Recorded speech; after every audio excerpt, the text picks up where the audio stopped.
to fly, feeling like I'm 10 feet high. Nightmares calling, can't deny. Better find a place to hide. Welcome to The Breakdown, episode 42, sponsored by Gemini, powered by G Media. My name is DG, the founder and CEO of Gokhshtein Media.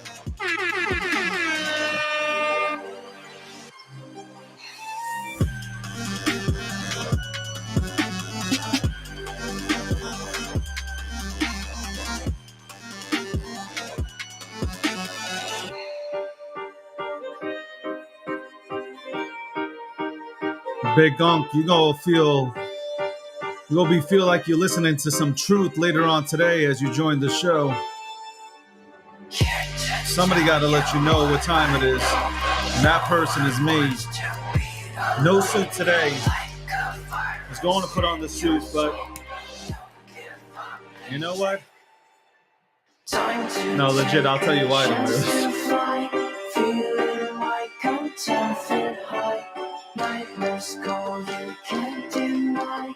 Better find a place to hide.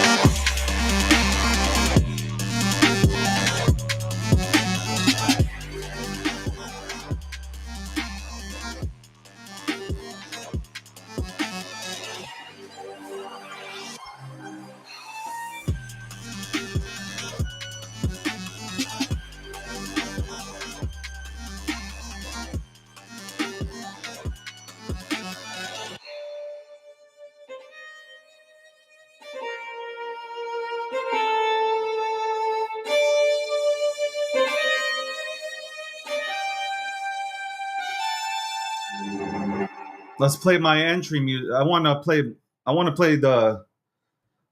intros. Let's go. Come on. We just dropped our summer episode of the Android Show, commercial. filmed right here at the stand Made this by fucking Google commercial, event, bro. where we I am unpacked not paying all for of the this latest shit. in watches There ain't and no way. foldables, along with what Kiss my ass. All right. Definitely is not. Yeah. Money make the world go round. By the way, let me give a shout out tonight. Everybody worry about the crowd. Let me give a shout out I'm a tonight. man right now. Talking to a peon, kind of time we on. Jump roll like the kind of take eons. Got a little buzz, it's time to go beyond. Can't look back. These right here. Yeah. These right here. I'm like, move, you must ask. Game over. You're a runner. These right here. Game over. Strut like up and I walk that shit. When I'm up that shit, I'ma start living reckless. Get that bag, I'ma walk like this. Yeah, I'ma walk like this. Hit that lane, I'ma walk like this. Walk in the spot that they all get lit. Tell them on flow, let me talk my shit. Every song bang when they drop in hit. Stand on the man, post stop, no miss. Over your head, next time, no slip. Play your part, better read that script. Yeah, I'ma walk like this.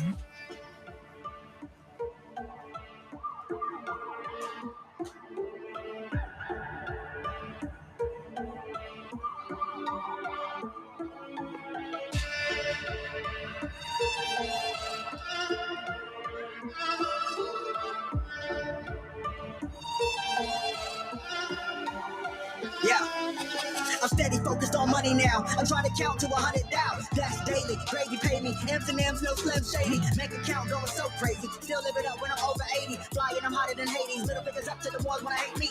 Come on, more fire than I'm up like a drought. Everybody lying for a little bit of clout. Stay making moves like I'm trying to sell a house. That's how it be when you're raised in the South. They're more than happy to come train. Money be the death of me. Money can't buy you happy, but I never seen a sad man ride in a jet ski. Time will tell, moving breakneck speed. First it was hate, now they got my steed. Took small sips, now they drinks on me. Commas in the bank, that's all I need. Business first and chill after. Set to cruise, but not the actor. Work hard, let the money stack up while y'all broke like a stress fresh. My God. All right. Welcome to the breakdown. Welcome to the breakdown episode. God damn it, shut your mouth. All right. By the way, before we get started, just want to let you guys know that we are streaming on multiple platforms. I'm in the comment sections at times answering people back. So if you get a stitched up clip, make sure to come back here to the recordings to listen to the entire episode. From now on, that's your disclaimer. Disclaimer. Also, nothing here that is said is financial or investment advice. If you need advice about fucking investing, seek out a financial advisor to see if investing is right for you. So there you go. No suit today just because we had a power outage. So the power went out. I'm racing around nonstop. You know, I said, I don't got time. If I want to get the show on the road, because it's supposed to come on at 11:30 a.m. and run till 1 p.m. Eastern Standard Time. If I'm going to get the show on the road, I got to go in. I got to just put the expensive tee on. Let me just put on some dope-ass clothes. Let me get on it. Okay? I promise the people. That I start the show. And obviously, some of my partners that I'll be on at 11:30. And I like being on at 11:30. Because then after 1, I can go about my day. I can work. I can trade. I can buy. I can do whatever I fucking want. Okay? I can take some meetings. Do a lot of things. And then I can go work out. Which I love to do. I love to train and work out, which I did yesterday. Love the weather yesterday. It was so nice and breezy out here. Lovely. Okay. Akil Patterson is coming on today, ladies and gentlemen. Akil Patterson, who helped co-host this show from its beginnings. Okay. He will be joining me today. We'll be talking about politics. That's right. Trump versus Harris. He happens to be a communist. And we'll be touching on socialism and communism. He loves talking about all that stuff. So can't wait to see my good friend. And obviously, you know, the communist that works for G Media come on here so we can break it down. By the way, I want to give a quick shout out to G Media for everybody, for all those that have stayed throughout the years to help us build this company. Thank you very much. We got more people coming on board this fantastic ship, and it's exciting times, man. I've been quiet because we've been building. So shout outs to, Leslie, shout outs to Tammy, shout outs to the entire crew. For those that are still here, for those that aren't, as always, wish you luck, man. That's all you know what? You'll never hear me say a bad word about anybody, man. All I do is just wish people luck. And I hope, sometimes, the way I look at things, sometimes it's kind of like an athlete, right? There's athletes that get drafted to a certain team. And no matter how you build that offense or that defense for that person, it just doesn't work out. So that doesn't mean that they're bad people or you're a bad person. It doesn't click. And they move on to a different place where it does click. And you wish that person well because you want to see them do well. That's what you want. You want to see people winning. No matter what. No matter what. You want to see people win. So, and I say that because I saw something out there. And I was like, you'll never hear me say a bad word. I don't have bad words to speak. And I don't go out in public looking for attention. I don't. The attention that comes to me is because I'm out here breaking news down. I'm talking about news. I'm talking about politics. I'm talking about sports. I'm talking about crypto. I'm talking about whatever is trending. Whatever is trending is what I'm talking about. And we're looking for people that want to build here. By the way, if you're looking to build your brand, there's no better place than to come to G Media. Like I'm telling you right now, there is no better place to find success than with G Media. I'll say that. And I stand by that because every single person that has worked for G Media has either stayed here and prospered or gone on somewhere and just their brand visibility has gone through the roof. So either way, you win. And I love seeing it, whether you're with us or you're not. I love seeing it. I really do. So there you go. You'll never hear again. I don't do that. The difference is that I'm a Web 2 professional. I'm not a Web 3 professional. And what that means is, before that is stitched up, is that in Web 3, you have a bunch of people that have never ran a business, have never built a business, have never conducted business. So I'm definitely not here when it comes to building businesses. We don't speak the same language. You don't understand what you have to go through in order to build a business, build a platform, build a brand, satisfy your partners, make sure that you are delivering on deliverables. Like, a lot of people do not understand this, don't understand how hard it is to run a media company with different media personalities. Very difficult, especially when you're dealing with a bunch of alphas or people who think they are alphas. Again, no disrespect by saying that. I'm just saying you have people that, you know, they believe they're this, but not yet that. Could be, but not yet there. Shit. It was once upon a time I wasn't there either, man. Once upon a time I wasn't there either. And that's okay, because most people who recognize that they're not good at something, if they sit back and listen to people that have that experience and allow them to help them grow, they're going to find success. 2 ears, 1 mouth. 2 ears, 1 mouth. Period. That's how you grow. Legit. You want to grow your brand? 2 ears, 1 mouth. Listen, be a sponge, take it all in. Now,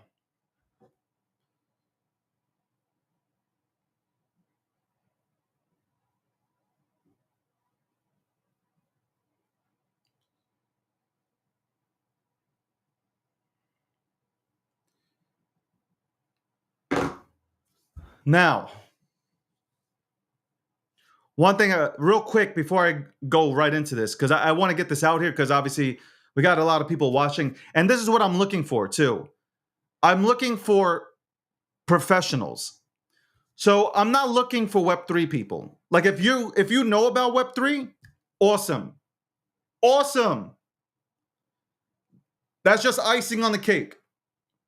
But I'm looking for professionals that, number one, social media, writers. If you are a writer and you want your writing to be seen and you report on sports, politics, crypto, Web3, like all across the board, send me a DM. Send me a DM. Let me speak with you. Let me speak with you. I would love to have a conversation. Graphics, if you edit clips, send me a DM. You guys complain about not having work, can't find a job, can't find a place to go ahead and build your brand. Trust. If you have the talent, you don't have to be the most talented, but if you have the talent, but you have insane drive and work ethic, come see me. Clip this up and do what you need. Do what you need with it.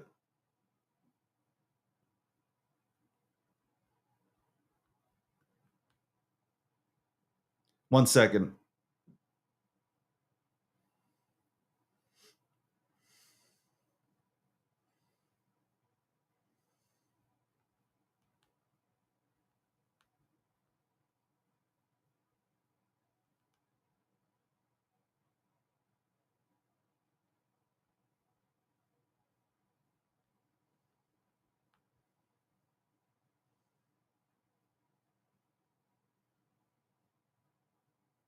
One second.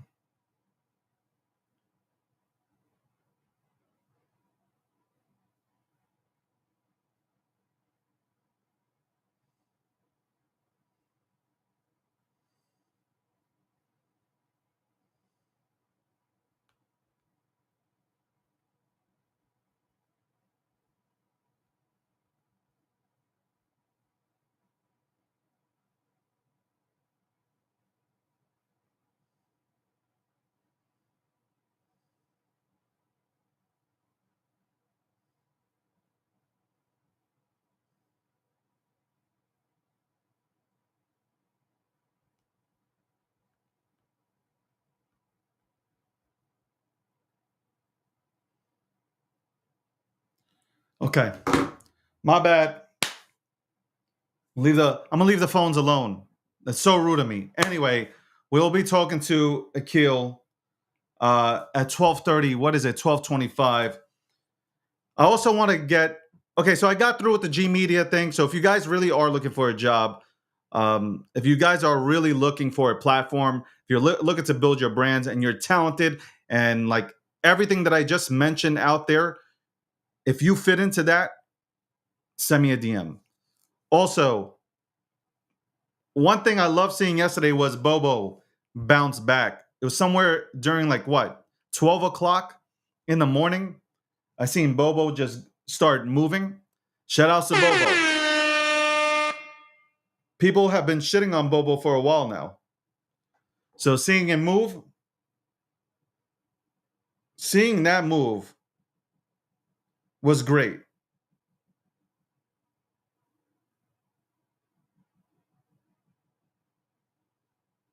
Oh my God.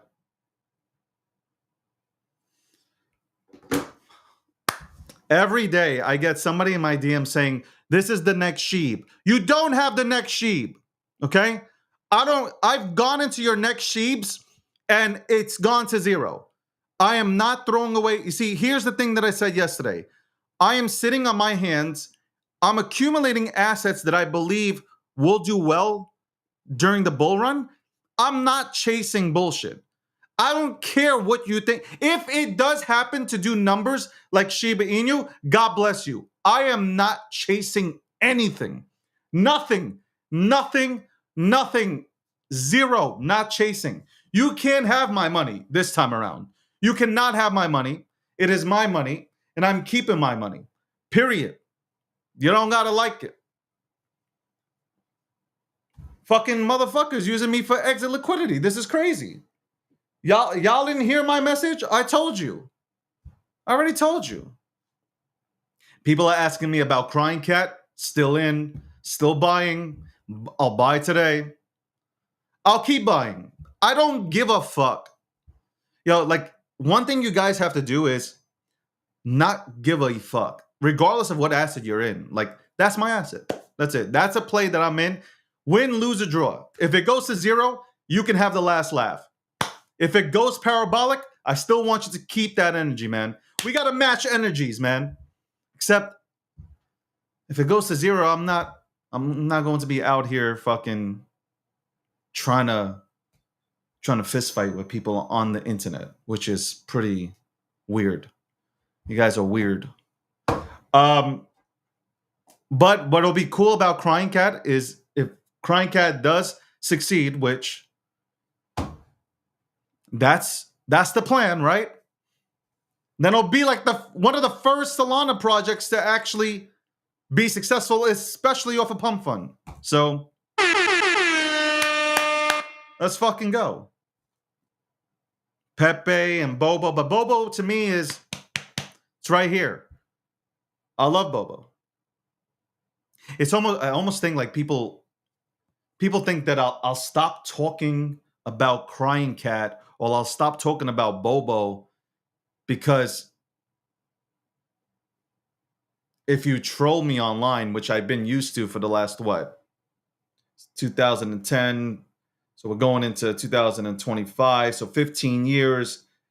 If you want to cut it off in the crypto industry, I guess when I came onto crypto Twitter in 2016, the troll, it don't matter.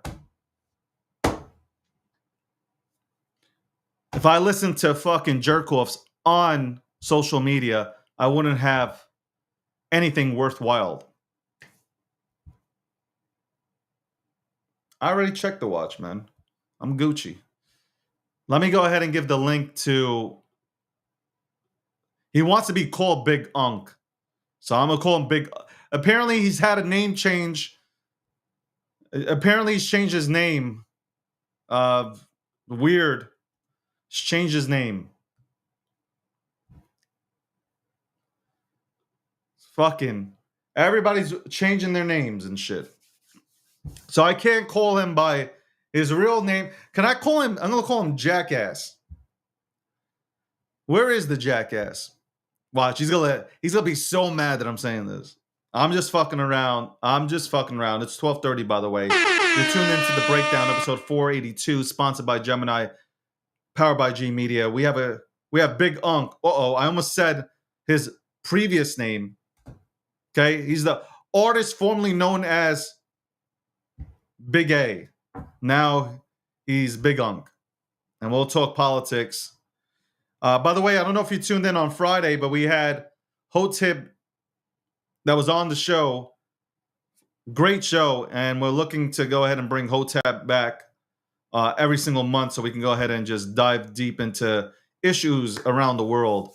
And right now in the next, what is it? How many more? We have September, October.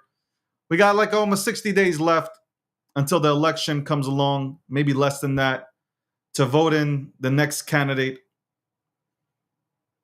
or the next president-elect, and that could be either Kamala Harris or Donald J. Trump. I don't know. I honestly don't know who's voting for Harris. Unless you are smoking crack. I don't know. Like, I can't even understand how this industry itself, how anybody within this industry could go ahead and vote for her. I can't even. I don't understand. You're going to have to explain it to me like I'm 3 years old. Explain it to me like I'm 3, why you're voting for Kamala Harris, who hates crypto. Explain that to me, especially that most of you guys are one-issue voters. You don't care about what's happening, outside of the U.S. You've never traveled outside of the U.S., okay? So all you guys are strictly just here for cryptocurrency. You're here for the opportunity to change your lives. So why the hell would you vote for a party that hates crypto and only wants to have crypto in the hands of the institutions? By the way, how's that working out? Every single one of you morons that were screaming for institutions to come into this space. I said this years ago. Go ahead, clip up that podcast. I said this years ago. Once the institutions come in, we are no longer early and you're fucked. You're screwed. Big time. I said it. I literally said it. That y'all would be screwed. Give me just 1 second. Ugh.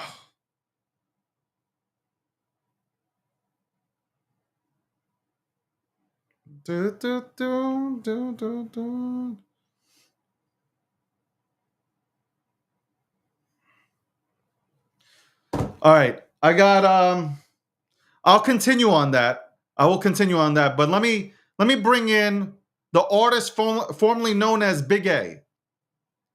I don't know. Like, he changes his name every fucking 5 weeks. Let's just bring him in. What a hooker. What's going on, Big Unk? What's going on, D? How's everything, bro? Yo, do I sound all right? You sound all right. Good. Do I sound I look bigger than you, but I obviously, listen. I work out every day. I could put you into a headlock. If me and you wrestled Greek-Roman, it's over. Greco-Roman, I take you down, bro. Instantly. You already know. Don't laugh. You goes down, Playboy. You were smoking that good stuff today, huh? Weren't you? Man, memories of my dad, man. Memories of my dad. Hey, man, yo, I was over in, as you know, I went to the Olympics. Shout outs to the nephew, Aaron Brooks, won an Olympic bronze medal. Very proud of him at the 86 kilo weight class.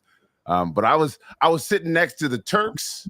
I was sitting next to Armenians, and I had some like the Ukrainians behind me. Man, they were shouting some stuff, and all I kept thinking was, I think David yelled this at me once, so they're cussing. They're cussing. They were cussing. But we had a good time out there, great time in Paris. Shout out to all the Olympians, the Paralympians that just finished up. And hopefully soon you'll be seeing more content out of G Media in the sports world, because, that's two things that David and I both love. But I guess today you brought me on to discuss your least favorite topic, My favorite topic. I ran for office, so did you. So yeah. You know, we both ran and we both discovered this is stupid. It was the one thing we could both agree on. This is dumb. Like, we aren't even talking about issues. We're talking about, like, what? I'm sorry, lady. You do realize the congressperson has nothing to do with your front yard having trash in it. You can just go pick that shit up yourself. Yo, you know what? I'm actually happy I didn't end up in the House. Like, I really am happy that I didn't end up. Well, from some point though, Akil, like, I would have no problem, I guess, in the future running for office, because I really do believe, like I know myself. Yeah, know thyself, right? Yeah, and like, I know, like, I wouldn't be able to be corrupted. So I know, like, whether you agree with, let's say, if I had my policy laid out there for everybody to go ahead and see, whether you agree with them or not, at least I'm going there with honest takes and shit. Yeah. You know, honest intentions. The biggest one would be, like, clean up the streets, get our homeless off the streets, provide them with a job, at least a stepping stone, right? Workshops, inner cities. You know how we've talked about this so many times. And, like, the veterans, take care of our vets. Like, that's one thing that I feel like our country does not do, is take care. It doesn't matter who it is, Republicans, Democrats. Yeah. I say this about everybody, all sides, independents, Green Party. We do not take care of our vets. They serve our country. They protect this country. They come back to this country and they get a VA card. They suffer with mental health issues, PTSD, and all that, and they get nothing. And that, to me, we do a big disservice. We do a huge disservice to the men and women who have went out there to protect us and given us the ability to do this. Yeah. To do this, have a conversation live on multiple social media channels. Yeah. And my both my grandfathers were veterans. Family fought in the Civil War. Yes, the Black folks did fight in the Civil War too. So from the founding of, not since the founding of our nation, let's take that back, but since the resetting of our nation in the 1850s till now, I've had a family member that served in the military. My brother is a Marine, so I understand what it's like for the families, and we both agree, yes, we do want to do those things. In principle, David, we all fundamentally want the same thing, but it comes down to exactly what you talked about. It's the policy to get there, right? Yes. In the 80s, they were like, I thought trickle down would work. So did my dad. It didn't. It didn't work because we depended on very large conglomerates to pass money back to the workers. They did not. And, since I think the last time we raised the minimum wage was in 1992, David, it's $7.25. What the can you buy in New York City or me here in Oregon? What can I buy for $7.25? Nothing. I saw a guy who just did you can put it on layaway. you need a $10 layaway. Actually, you're right. Layaway $10 now. Back in the day, you and remember on layaway, you didn't actually get it. You just got to put it away till the price, for that price until you came back and bought it. So it really wasn't. And now we just do credit cards, 0 interest payments, But what is it? 47% of Americans right now are living in debt. Credit card debt above the 35. And remember, folks, your credit card debt should be no more than 30%, right? Ever. Should never be more than 30%. So most people, when they say 47%, that means they're above that 30%. So that means more people are living in credit card debt above the 30% threshold. So they're like 40, 50, 60%. I mean, people are maxing out their credit cards. So, David, we do in theory believe that we should help our homeless, help our communities, but it's policy where we get stuck. And I think that's something that we're not even looking at in this presidential election. It's not, there's no policy by at least 1.5 candidates. All right. Look, I know where you stand. You know where I stand. But I think, unlike yesteryear, where we discussed these topics, I think me and you could find a happy medium with the two candidates that are running right now. Yeah. We could. I think if me and you are talking 4 years ago, I think we're talking a bit. We're going to lash out at each other more than we will today. I believe that in my heart. If we still had Joe Biden and Trump, we would just be arguing about, yo, just don't put the crazy dude back in. Get the old dude out. Crazy dude in. Old dude out. That's all they kept saying. So there you go. So, all right. We agree. Let's start with Harris. I'm trying to breathe in because I'm getting prepared if we do launch off at each other, but I don't think it will happen. It is what it is. Big Unk. Yeah, what's up?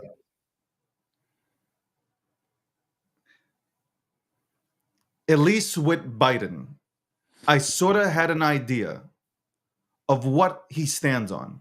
Okay. Like, I know people make fun of him. I do take shots of it. It's friendly fire. It's not. I actually do feel bad for Biden. I've already acknowledged this so many times. I see a person in decline, and I feel bad for him. Like, as a human being, I hope that he gets to live out the rest of his life comprehending the shit that's happening in front of him for his family's sake. Forget about everything else, but just for his family's sake. So when we were talking about Biden 2019, 20, at least we understood the policies, and then you had like something to drop back on. I guess Obama, like, I don't know, like we already talked, we know this. Like, I wanted Obama to win.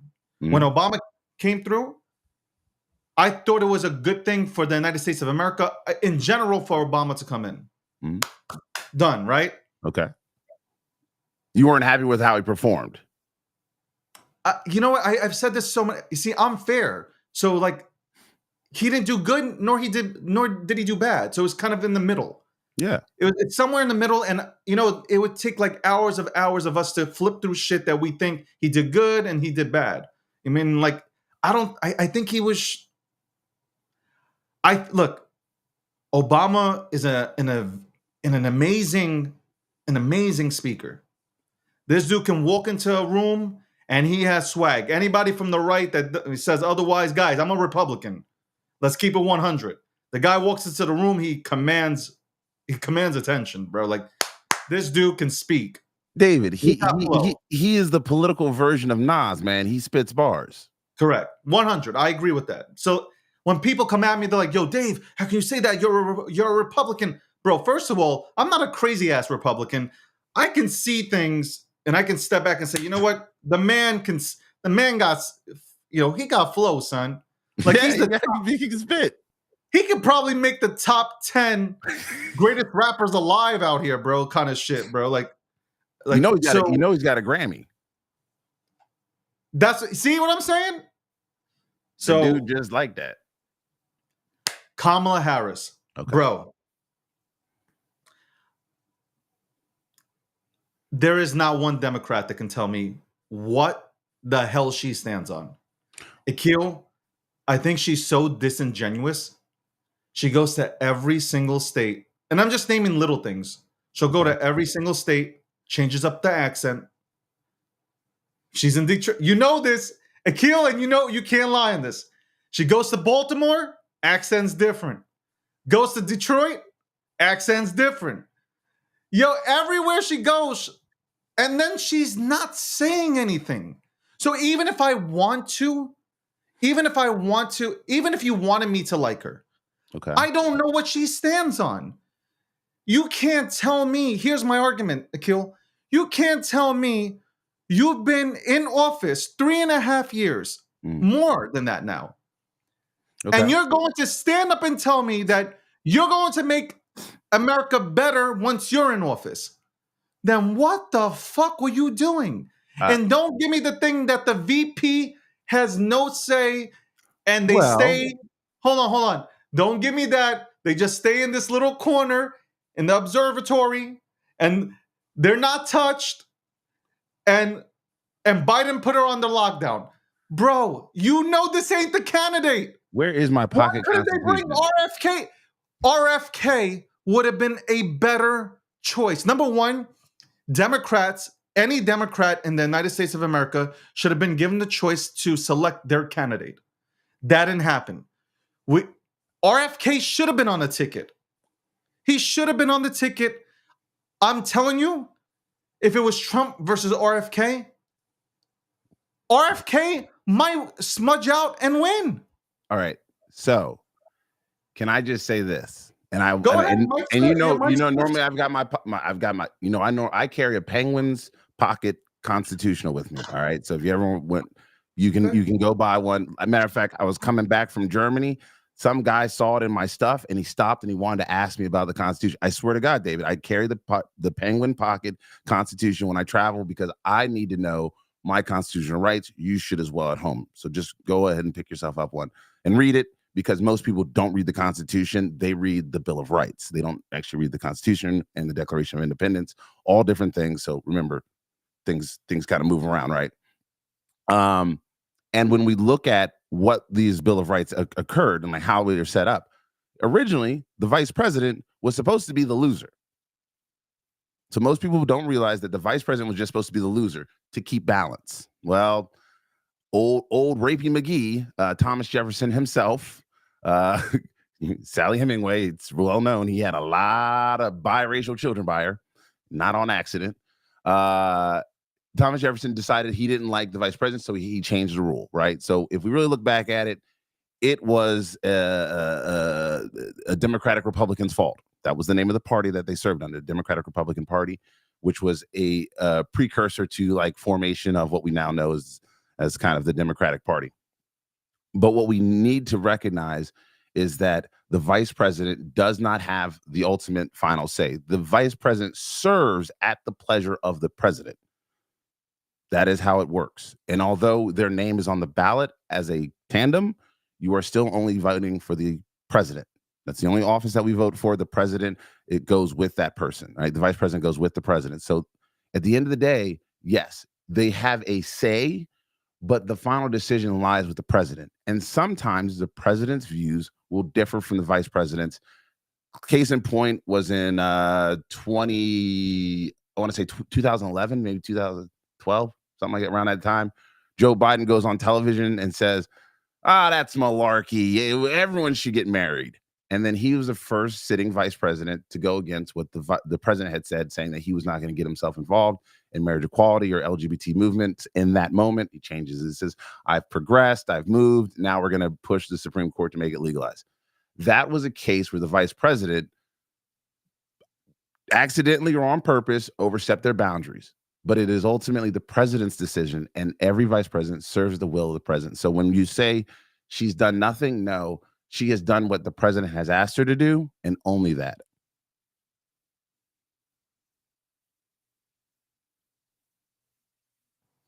Akil? David.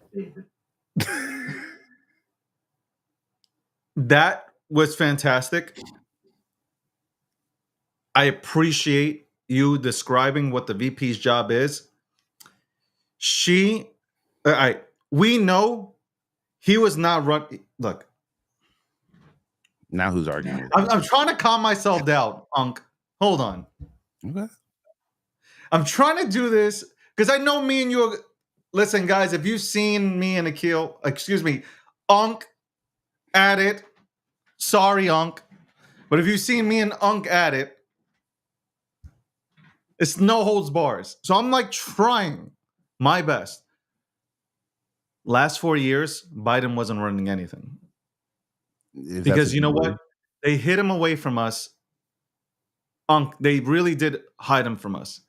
Because at that debate, whether you like Trump or not, when he came onto that stage and debated Trump,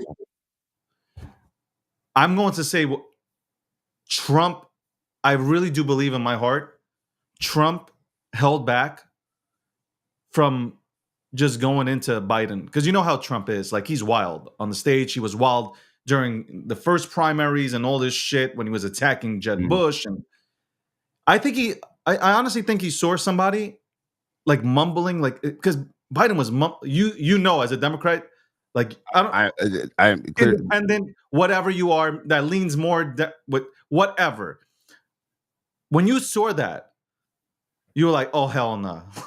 Come on. Like even I was like, I'm not making fun of him because I saw somebody breaking down. They've been hiding him from us. Mhm. And we finally saw like this is Joe Biden. Like this is not Joe Biden from 2019 where this, okay, if he has a speech impediment, that's fine. That's totally fine. But he was able to express himself in 2019, his thoughts. He was able to go ahead and articulate himself. He was a 78-year-old man. But that has, I've seen plenty of people in that, David, that are that age that can go ahead and that can stand up on stage and articulate themselves well. We saw Joe Biden, the one that they said is in the back office and he's on the ball. This was not a person who was suffering from COVID or anything like that. This was a person who's, you want to use age, like, you can use age, but this is somebody who's suffering with something. Not that I wish it upon them. I actually don't. I hope that I'm wrong, and I hope the entire nation is wrong. But what I saw that night was it hurt. It kind of hurt to see somebody on the decline. It's early onset dementia, and again, I'm a historical guy, right? So we go back to the 80s, and this is what was happening during Reagan's second term. They got him through the election, and then after that, what's that old song? Prop me up beside the jukebox when I died. Like they were just propping him up. So it happened before, so there's historical contents there. It happened in the 1917. The president of Woodrow Wilson, he had a stroke, and his wife ran the country, Edith. And then it happened again in the 1940s. FDR was dying, and his wife ran the country, basically towards the back end of the last year before he finally did pass away. So it does happen, and Truman becomes president. So it does happen, right? They do prop up presidents, and it's not an unknown historical context. So I give people history, so the background. So I think what happened was they recognized they wouldn't be able to prop them up, and that they go in and out, right? So people who have mental decline, they go in and out of kind of awareness and cognitive function. So, but I also see the same thing happen to Donald Trump right now. And let me be very fair. Come on. Let me be fair. All right. Okay. I'm just being fair. He has had a very tough time answering any question that revolves to economics or does not directly reflect his personal views. So anytime there's a question that goes away from what he wants to say, he cannot answer it. So that means that the frontal lobe may not be working the way it once did, and that he remembers things from the past and he can bring them up and he can repeat stuff. He's been mentioning he was running against Joe Biden and Obama. I'm not here to argue those points because those are personality things. We want to do policy. But at the end of the day, we have to admit that presidents that are starting to run in their late 70s will not be able, in most cases, will not be able to finish any term. I disagree with you. I think anyone above the edges, David, I know it sounds like ageism. I know you don't. I know you don't like Trump. Okay, no, I'm saying ageism. Okay, age. The whole age topic keeps being brought up. I have no problem with anybody's age, as long as you can go ahead and look. A lot of people are like, you should not. They should not allow anybody to run for any type of office if they're 60, 75. No, I don't know. I'm like, hold on. First of all, people are living into their 90s right now, right? Mm-hmm. If you're taking care of yourself and all that shit, cool. Second, when you get into politics, if you can get in there and you understand tech and you understand policies and you really are going into the House or the Senate with intentions of making shit better and you're uncorruptible, I want you in there. I don't give a fuck what your age is. You could be 79 years old. It doesn't matter to me. The whole thing with Trump, I don't think there's anything wrong with Trump. The only thing that Trump needs to get away from, number one, I think he's surrounded by better people this time around than he was. Hold on, let me tell you why. Hold on. You might not think so, but his first time around, he was surrounded by people who could take advantage of him because he didn't understand he said it himself. He didn't think he was going to win against Hillary. So that was his thing. Like, he didn't think he was going to win. And when he won, now, like, he's learning on the go. He's literally a businessman, never dealt in politics. He's surrounding himself with veterans who are, let's call it for what it is. What veterans? Veterans of politics. I'm not talking about veterans. No. He's definitely not. He's definitely not surrounding himself with veterans of politics. I'm talking about his first term. I'm talking about now. I'm talking about right now. Right now. So right now Jr., is way worse. There's a lot of people. There's a lot of people. RFK has never run for office. RFK is declined. His whole family has been in politics, so he understands politics. He's an old Democrat, so you should appreciate him. Well, first off, RFK is a very different human, period. And I'm saying this is something. Look at all the other people. You've been to Sag Harbor, David? You've been to Nag's Head, right? You've been to those places? You've been to a couple summer parties? Yes. You know how weird they get, right? And I'm you and me saying that shit weird. I leave. we know. I don't wait for the party to begin. we just walk. David walks out. David's like, I'm out. But it happens. If you really know me, for those who know me, it seems like a breeze. You just come through the party, and he out the door. He's like, "Hey, what's up?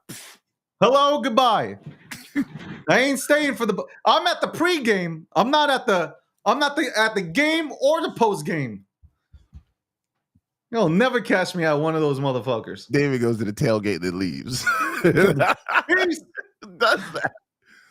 But what I'm saying, David, is that's like there's some strange people, and I admit, there was somebody they had an argument. Like, so case in point, everyone's talking about, well, these Venezuelans are coming in and they're taking over buildings, and I go, hey, you see that post I put up about Chicago? They ain't taking over those places in Chicago. Why? Because they've been through this before. And for folks at home who don't know, if you've been to Marcy's projects in Brooklyn or whatever, they used to get taken over regularly by gangs. Gangs would come in, take over the entire apartment complex. People be held hostage up in them things. They're massive buildings. They're huge. And they'd take over, and then they would hold people hostage. These Venezuelans came in thinking they were going to do the exact same thing. Nah, they got the wrong one. And the people in Chicago says, yo, we got switches. You don't know what that means? You should go look it up. Welcome to the Breakdown, episode 482, sponsored by Gemini, powered by G Media. Yeah, we're back. It's Dave, DG, founder of G Media, alongside Big Unk. Can't call him by his previous name. Just got to call him by the new name, Big Unk. I'm going to talk to you about why you made the switch, too. It's the kids. But I've seen that. I had to find out on my own. It's not like you actually told me. I had to find out on my own. It's like I'm looking at Instagram. I'm like, who the fuck am I following? Like, who is this? I thought it was Shannon Sharp for a second. It's definitely not. It's still me. But I was like, oh, okay. I see you. Yeah. I see you. And we'll talk about that. Yep. Look, yeah, politics. And then we'll move on to sports because Daniel Jones is trash. I got to tell you. And we'll get to that. Daniel Jones is straight up $160 million worth of trash. Okay? $160 million worth of trash. But we'll get to that. The guy throws more passes to the opposite team. And there have been more touchdowns scored by the opposite team than our offense has scored in the last 2 years. It's crazy since he signed his 160. Crazy. But all right, politics. This is the saddest thing in the world. This dude is so depressed. Yo, don't get me started. That's why I sold my suits. Anyway, I didn't wear my suit today. The entire county lost power. It's like phenomenal. It's always insane. On. Like I was ready to go. I'm running around and shit. Anyway, Unk. Yeah. It comes down to this, man. I want Trump for this reason. Because number one, we don't really have anybody to choose from. So I'm not doing this whole thing where I will run and vote for, like, let's say if RFK didn't join, Trump and his campaign, right? I'm not going to just write in RFK Jr. because that's a wasted vote. Like I know if you want to use it for future data, great. But I'm looking for the survival of our country, and I really do believe that when I say that. I'm not exaggerating. With the border situation, 15 million plus illegal immigrants. I don't give a fuck who you want to blame on this. At the end of the day, they're here, right? They're taking over complexes in Colorado. They're attempted to do that Colorado shit in Chicago. It's not going to work in Chicago. Ladies and gentlemen, I told you this last week. You try this shit in Chicago. I can't even believe that we have to. I can't believe it's the gangs that are going to try to solve this issue and not actually the people in office. It's the gangs that came out and said, try to pull up and do this shit in our area. You all finna find out. Yo, I started dying laughing when I seen this on social media. You gonna find out. You gonna find out. Fuck around, find out with us, boy. So like when I seen that, I was like, okay, like, but we ain't got that shit in Colorado. So they're taking over. I wonder why. We have this happening. The border's open, wide open. New York, Akil, New York is giving out $4,000 vouchers now to place people that are illegal immigrants in fucking housing. We can't even do that for our homeless people that are here as citizens, but we're doing it for illegal immigrants. What? I said, where can I pick up one of these $4,000 vouchers? Do I gotta come and be like, no habla español, no habla inglés? So my thing is, we need, and plus, you know what? I'm more big on the whole. We're sending billions of dollars to the Ukraine. Okay, we don't send money. Okay. Well, that money can help us. We have people. You just said it. There are people drowning in credit card debt. It's at an all-time high. It's never been higher. Our own people are suffering. Akil, there are people that we probably know that are working now 2 extra jobs to pay. You said New York. You can't afford anything in New York. No, you can't. You talk about inflation's down. Inflation isn't down. Go walk into a store in New York. I guarantee you. Down based off of it. So if it rises 20% and comes down 5%, they say it's down 5%. It's down from 20%, but it's still up 15%. The biggest thing for me is if you're a one-issue voter and you love crypto, if you love crypto and you're just a one-issue voter, and here's my biggest thing with you, Akil, and I think you'll agree with me. No matter who's elected into office, the House and the Senate ultimately rules. Yeah. So you're not just going to walk in, because a lot of people are screaming, oh my God, it's over if Harris gets elected. It's not over, because we got a House and a Senate that'll make sure that we don't go down to shit. But you got a Senate that'll make sure. The House, not so much. So that's why it's very important that, for me, I have to vote for Trump. I have to. If there was another choice, there is. If me and you were talking 4 years ago, we can argue and we can put it all on the line and say, okay, I understand where you're coming with Biden. You can say, I understand sort of where you're coming with Trump because I know how you speak to me. I know sort of why you're coming here with the Trump thing. But ultimately, I wouldn't be scared of either. But that shit scared me now, knowing that Biden was never in control. That's the fucked up part. Biden was never in control because you can see that by that debate, he was probably done at around 2021. We just didn't know it. I'm going to go back to this.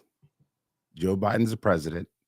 The vice president serves at the leisure of the president, and they will follow those instructions. The president can request her to give her resignation. Be another Spiro Agnew. But let's remember, the vice president serves at the pleasure of the president. The second thing is that Donald Trump is not a competent president for the whole country. And I'll say this again, for the whole country. He's a competent president for a part or a percentage of the country, but not the whole country. And that percentage that he represents is under 30% because he represents the interest of demagogues and people who just don't care about anyone else. I have watched these debates. I have watched these rallies. I have listened to the speeches. I have heard what has been said inside and outside.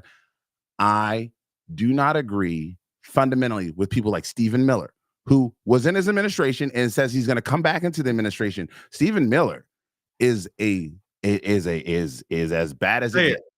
Say it. He is as bad as it gets. You can say it. You know our program. Don't hold back. I'm not holding back, but Stephen Miller, okay, fine. He is an anti-Semite, racist bigot. That is what Stephen Miller is. That guy used to go around campus talking about Jews should be dead and blacks and gays shouldn't exist. So me and David would have been shot. And that person sat in a very influential position in Trump's administration, speaking with the then President Trump almost daily. Now, remember, if somebody's whispering in your ear constantly craziness, you start to go, oh, well, I trust you. I'm listening to you. You're my advisor. You should know what's going on out there. I'm going to listen to your policies.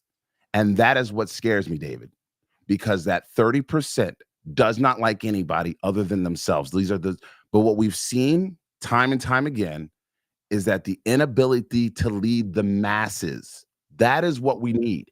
We need someone who will listen, because the president shouldn't just decide. They need to listen. They need to then didact the information and then make reasonable, rational, and logical compromises and solutions along the way. Donald Trump is I know it all. I can do that. I'm really smart. It's me. I have all the answers. I'm the smartest guy in the room. Nobody else can do it better. That is that narcissism. And do I think Kamala's a narcissist? Yeah.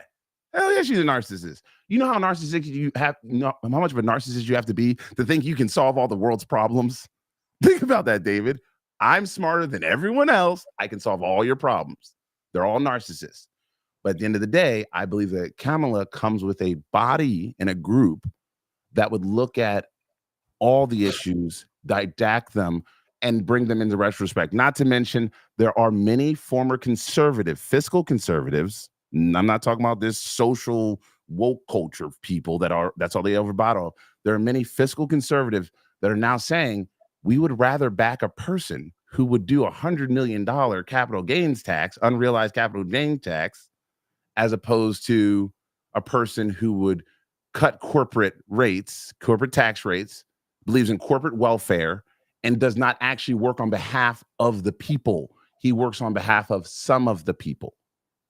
I think we need someone that comes back and works on the majority, not the minority.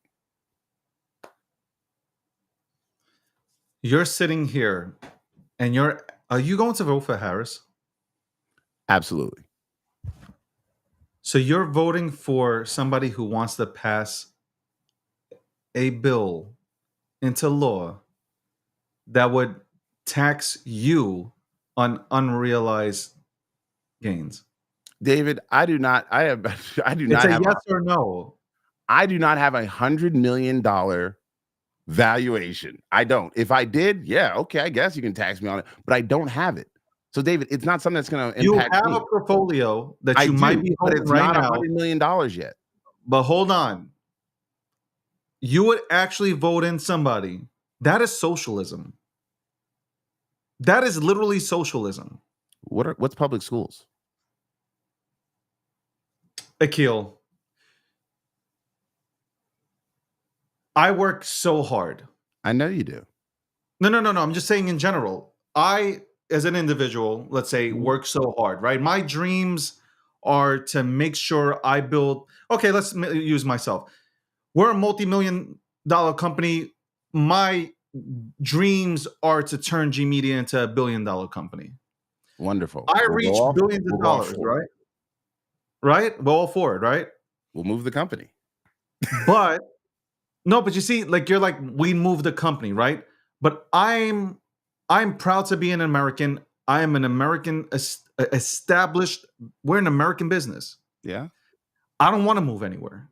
But I'm an American. I want to be here. Taxes, so I want to pay taxes. I want the taxes to go towards infrastructure, which that bill is just has never even touched the pothole out here in Long. I could guarantee you, I went out to Montauk yesterday and the Hamptons. Not a single pothole has been touched. Okay, local government. Again, infrastructure was supposed to go help with the bridges, with all this shit. Yeah, nothing. The money gets passed to the government, so your state and local government gets it. The feds pass the bill, right? And then the feds send it to the local and the states and go, okay, guys, you know where to put the money at. And then here's the problem, David. Your locals start complaining about their cut. And that's where there's a delay. David, I've watched politics for years. I'm involved in it actively now. Oh, Akil! It's maddening. I know. It's so frustrating. You know what's frustrating is that if you are building your brand, you get it into the millions, which you will do. Okay. And now they're telling you, well, you know what? We're taxing you on unrealized gains. That is crazy, Akil. That is socialist. That's socialist fucking rhetoric. No, it's not. And public schools are also a socialist program. Social Security is also a socialist program. We should have public schools. We should have public schools. Hospitals are a socialist program.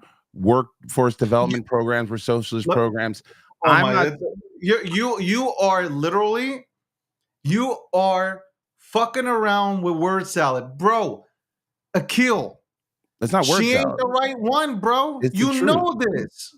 Listen, David, I keep telling you, while you are going to vote for someone who believes that this little space right here is everybody. Oh, Jesus, it made hearts. What the fuck? That's how you really feel about him and me. All right, there we go. That they believe that these little spaces that people exist in, right? These boxes, or at least these communities that they are in, is the world. But what I've learned, David, and this is why I'm coming at you. I can't. I thought you would change. Person, because I know that at the end of the day, Donald Trump is not looking out for everyone. You were more successful under Donald Trump than you were under Biden. And by the way, let me just tell you real quick. Let me ask you a question. Who's been in control of the Oval Office for the last 15 years? Last 15 years? Yeah. If you're going to give years towards the Democrats and the Republicans. So you had Obama for 8. Then you've got Trump for 4. Then you've got Biden for 4. Then after that, so Democrats, you would say, have been in control of the Oval Office for how long? Out of the 15 years, 12. And y'all blame Trump for all the issues. Like, do you like? If you sit back and you think about the issues. No, but if you sit back and think for a second, who's primarily been in control for 15 years, and what have we really done? We've digressed, Akil. We've gone backwards. Our relationships with countries backwards. Like, no. Oh, come on. David, don't say who. Who? How many wars did we have with Trump? 0. I'll help you out. We haven't had a war in years. That is an act of Congress. Trump, we had no wars. That was an act. Wars are acts of Congress. That is something that the president cannot do. Oh, here we go. I knew. I love Akil. Excuse me, Unc. I love you. I love you. We got a brotherly love, and you know this. Why are you doing this to me? You're doing this on purpose, man. You're doing this to get a rise out of me, bro. You do this on purpose. All I'm saying, David, is I'm giving you the definitions. Listen, everyone that cries, look, I'm looking at people over here on your comments crying about, Akil's so leftist, he's right. I'm giving you definitions that are in our government statutes, that are in our Constitution. I keep telling people who talk the most shit in this, excuse me, I'm about to go off, David. See, now But this is a no filtered conversation. I don't know why People you're that holding don't know back. shit don't know the fucking rules. They don't know the Constitution. They don't know how the government works. They don't even know how their own local government works. But yet they want to say, well, this is what's wrong with America. No, you think what's wrong with America because you look out your window and see somebody taking a shit and the world's bad. Well, for you, in your world, in that little window, yeah, it is. It's disgusting. It's awful. That person, you need to go out there and smack them upside the back of the head. But let me tell you about something that I've learned. Most people don't read. They don't read books. They don't read policy. They won't read a dictionary. They won't read the Cat in the Hat. Yes, 50 Cent, I'm talking to you. Or, not 50 Cent. I'm sorry, Floyd Mayweather, I'm talking to you. Like, I would have started with 50. Yeah, 50 definitely reads. 50 does read. But, there are people who just don't read. And at the end of the day, we have more Americans that refuse to just open up a book, read some policy, and get into the weeds. Instead, they listen to what someone says and they accept it as truth. I don't accept anything as truth because I know there are nothing but liars in our political system. Nothing but liars. People that will say and do anything to get elected. So when I say what I say it from a place of I picked up a book, I read about it, I understood it, I didacted it. I was like, I weighed things, the pros and the cons. But I do not make hyperbole out of this. I am simply saying, under any president, in order to declare a war, that is an act of Congress. Now, have we been in military policing operations? Technically, the Vietnam War was. Afghanistan, Iraq, those technically were not wars, but we ended up in them. We keep going back to the same situation. Both wars that were started in this century, both wars that you want to talk about, David, were started by lies, right? The Iraq and Afghan war. They were effectively started by lies. I mean, yes, there was a terrorist attack on 9/11, but the way we played that thing out, we stretched it. We stretched it to get Saddam Hussein out. Weapons of mass destruction. That was just an outright lie. It came to find out that wasn't true. But hey, it is what it is. We've lost 10,000 Americans because of it. Some of them my friends, and I get it. But we still have to admit that wars are not the same as policing actions and military things. Like, those are just two different things. Everyone in the military will tell you that. They're just two different. So I don't know what to say. So I'm not making you mad, but I'm telling you that's how because I read. And you know what they say? You want to keep something from me, you put it in the book. Well, guess what? You can't keep anything from me because I'm going to read it in the book. Welcome to the Breakdown, episode 482, sponsored by Gemini, powered by G Media. Big Unk is here, DG, founder and CEO of G Media. Fuck, we started this show back in, I don't know, a long time ago. Me and Akil came on camera. First, we started it on Spaces, and then we finally, went on YouTube and did a show daily. And it's nice to see Akil. Fuck, how am I not supposed to say, do you hear me? Yeah, I can hear you. Big Unk went ahead and has, really done a lot of shit to level up his brand. He was out there for the Olympics in Paris. Now I seen your reporting out there. That was really cool. And I hope that, like, now, obviously, with G Media moving in a different direction, not a different direction, more so just reporting on everything, sports and politics and a bunch of other stuff that's coming. I don't want to just throw it all out there. I think it'll make for some good content. I think people are starving from it and are starving for it. And when I look around, honestly, it's the same shit over and over again. Nobody's really willing to debate the issues, willing to sit down and have an actual conversation. But I don't know. I don't know if Russia or China is paying you off when you're because I think one of them is paying you off, or maybe Brazil is paying you off to be on the show today to say what you're saying, because it's crazy how you can vote for Harris. I think it's nuts. I think you're a smart guy, so it's not like I'm not talking to somebody with a with room temperature IQ and shit. Like, you are literally a smart ass individual. For you to be voting for Harris is, and I'm not gaslighting or anything, it's just like crazy though. Like, to me, like I can't even, like, I get it if she has some policies to run on, but like, she has nothing. Like, she has absolutely nothing. I'd rather have Trump get elected so people will respect us again. You can say what you want, but other countries, they didn't fuck around because they didn't want to find out with Trump. Trump ain't just he ain't a politician. Trump is no politician. He's a straight up businessman. You don't like the way he did business? That's fine. That is fine. But like, this man did go ahead and create a lot of shit here, a lot of jobs, a lot of revenue was created, and you were richer. You are a lot richer. Do not make me. You are a lot richer when Trump was in office than anyone else. And you know that is the goddamn truth. Like, with the interest rates where they were, bro, like, come on. Under Trump, we had the ability to buy up tons of land, okay? Make passive income from that land. We can get it started right now, Big Unc. So I look. So David, what did you have in the last 3.5 years?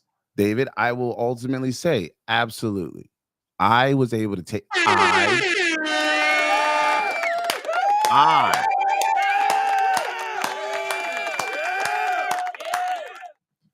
I was able to take advantage of certain programs and certain things that were made available, right? I was, because I had worked hard through the previous 12 years. Like yesterday, I did a podcast with one of my young heads, and we both sat down in the middle of a park on a nice day, and he is 20 years old. I am 40 years old. We were talking, and I said, you know, there's nothing wrong with food stamps when you need them.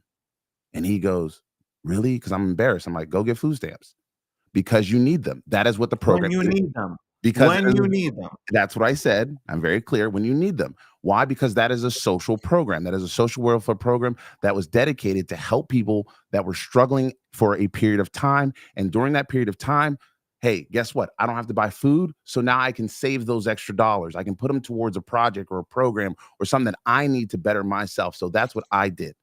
But I will tell you, David, ultimately, the best thing in life is, and it's hands down, it ain't got to do with your government. It's got nothing to do with anyone other than your family. Look at me, people, when I say this.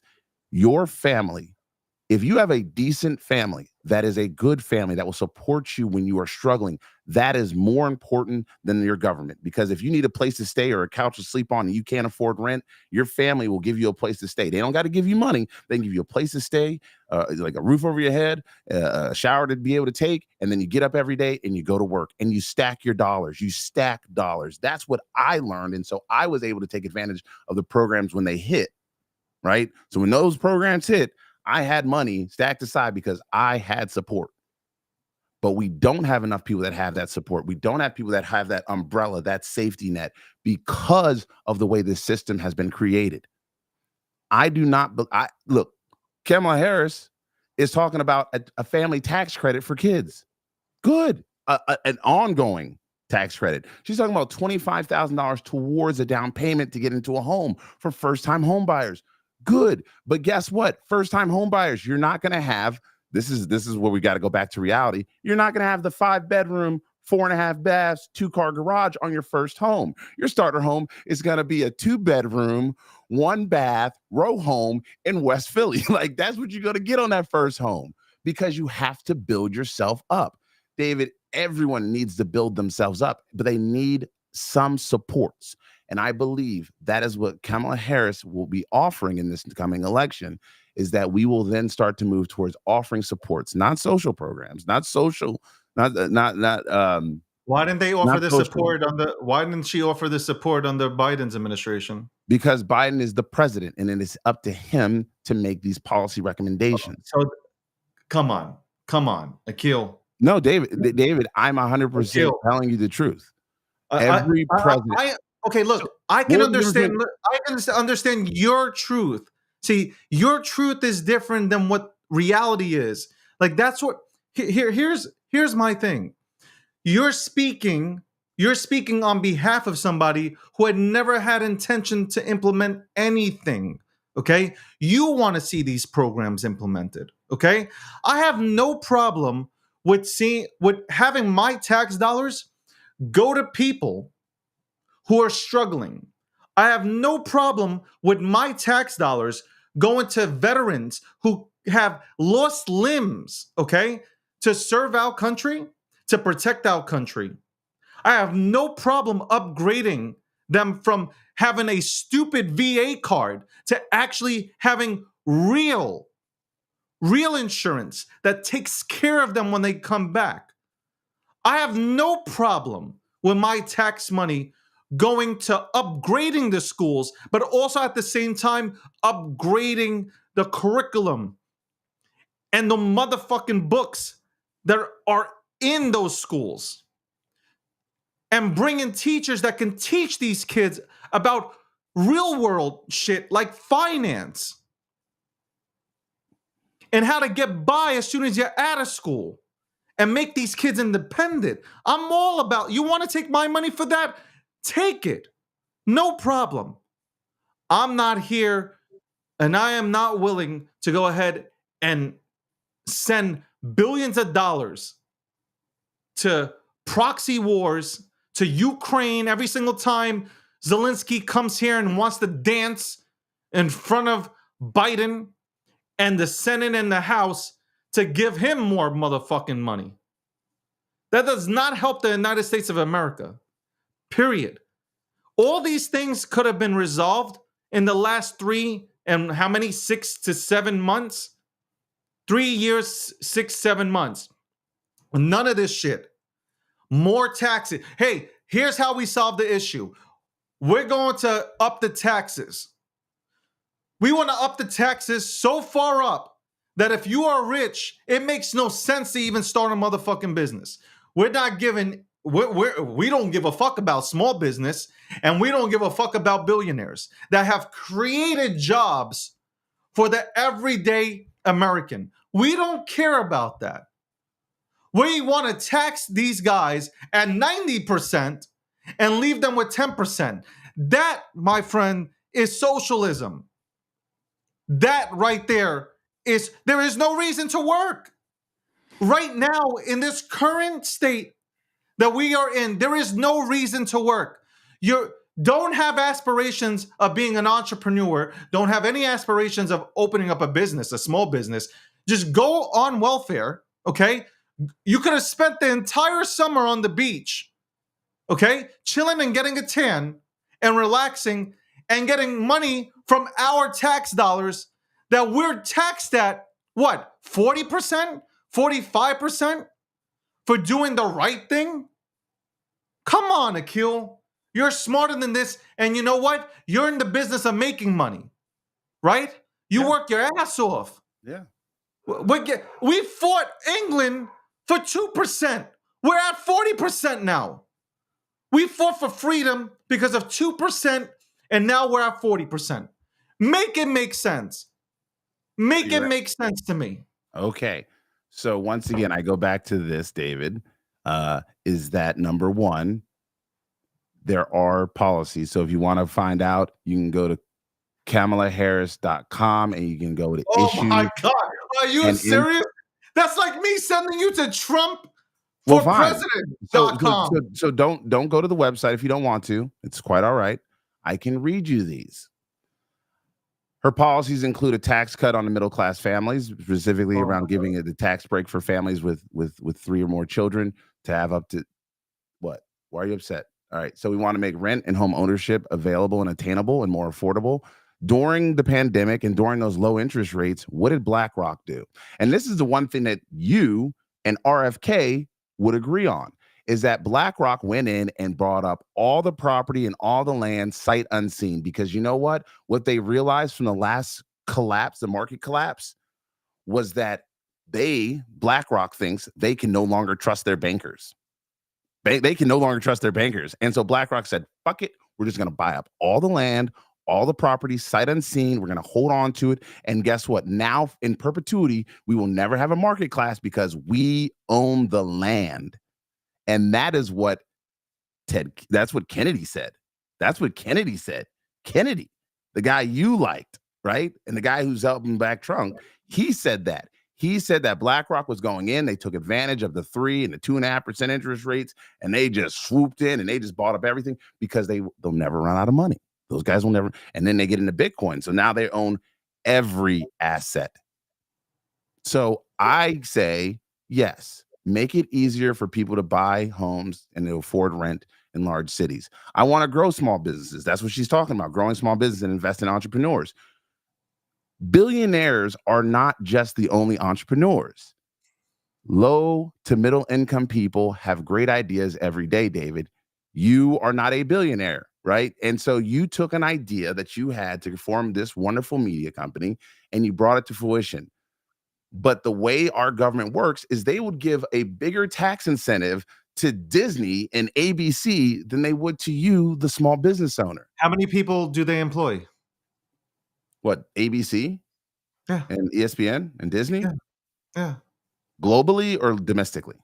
It doesn't matter. The parks included, probably over 2.5 million people globally.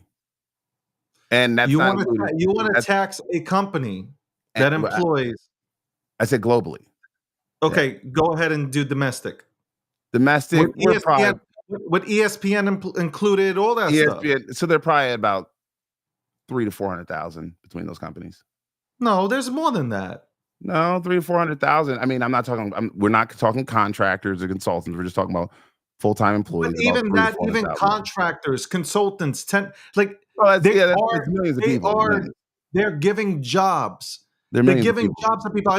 We've had this conversation about Amazon, the warehouse being in Long Island City, okay? And that was stopped by AOC, which would have created 33,000 jobs in that area, which desperately needs it. And it would have created a revenue stream in that area.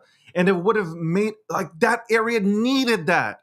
And all those stores and those shops that have been there struggling, they would have reaped the benefits. Mm-hmm. But we play politics with people. We do.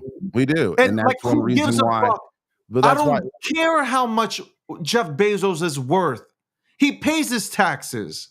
He personally pays his taxes. Elon Musk paid $11 billion, the highest tax of all time. It's not. $11 billion. And yes, he did. That was debunked.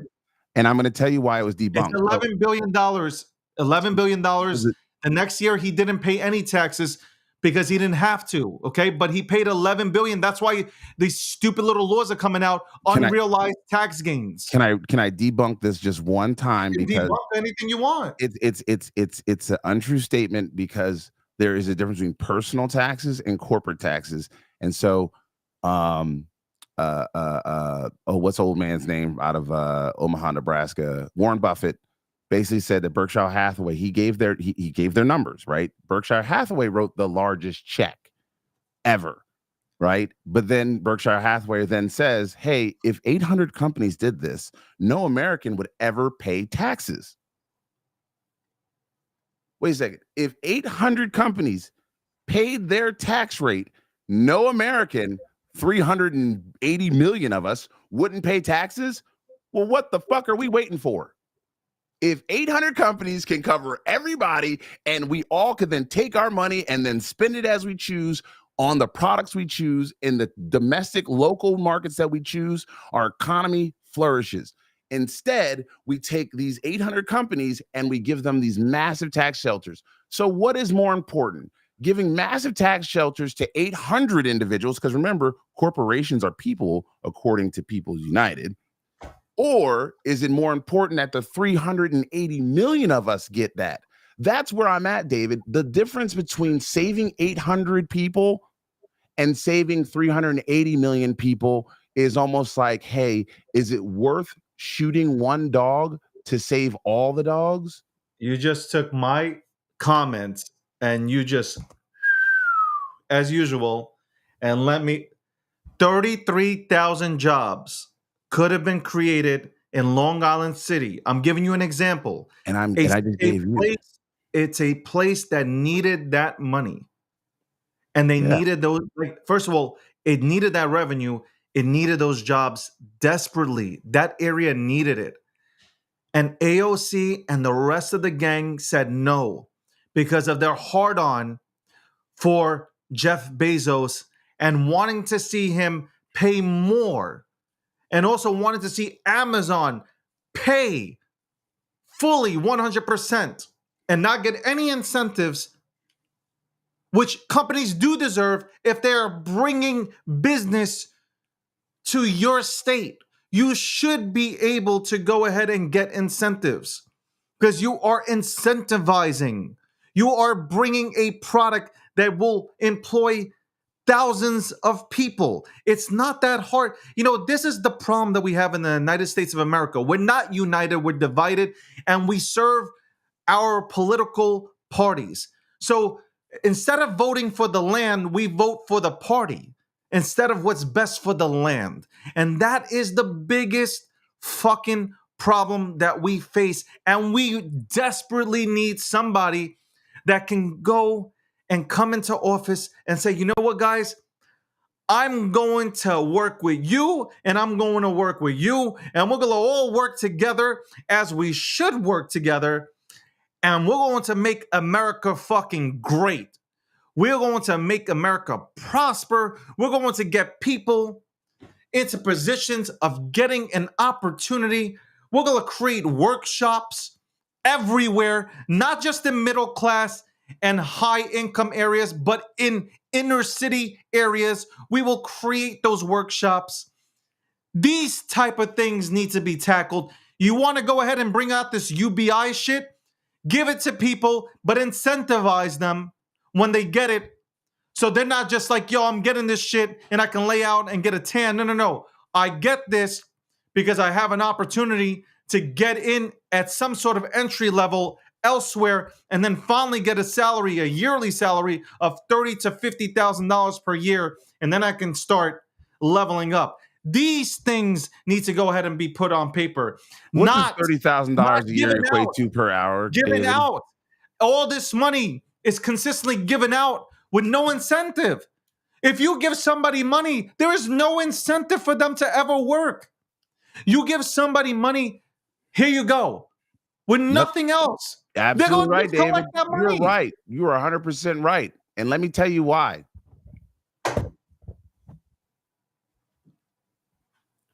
Hey, rich little kids sitting at home, not doing anything, living off of mommy and daddy's dime, waiting for mommy and daddy to send you to college, waiting for mommy and daddy to pay all your bills, waiting for mommy and daddy to send you to everything you ever want to do. And then one day, mommy and daddy help you get a job with Uncle Ted or Uncle Big Unc.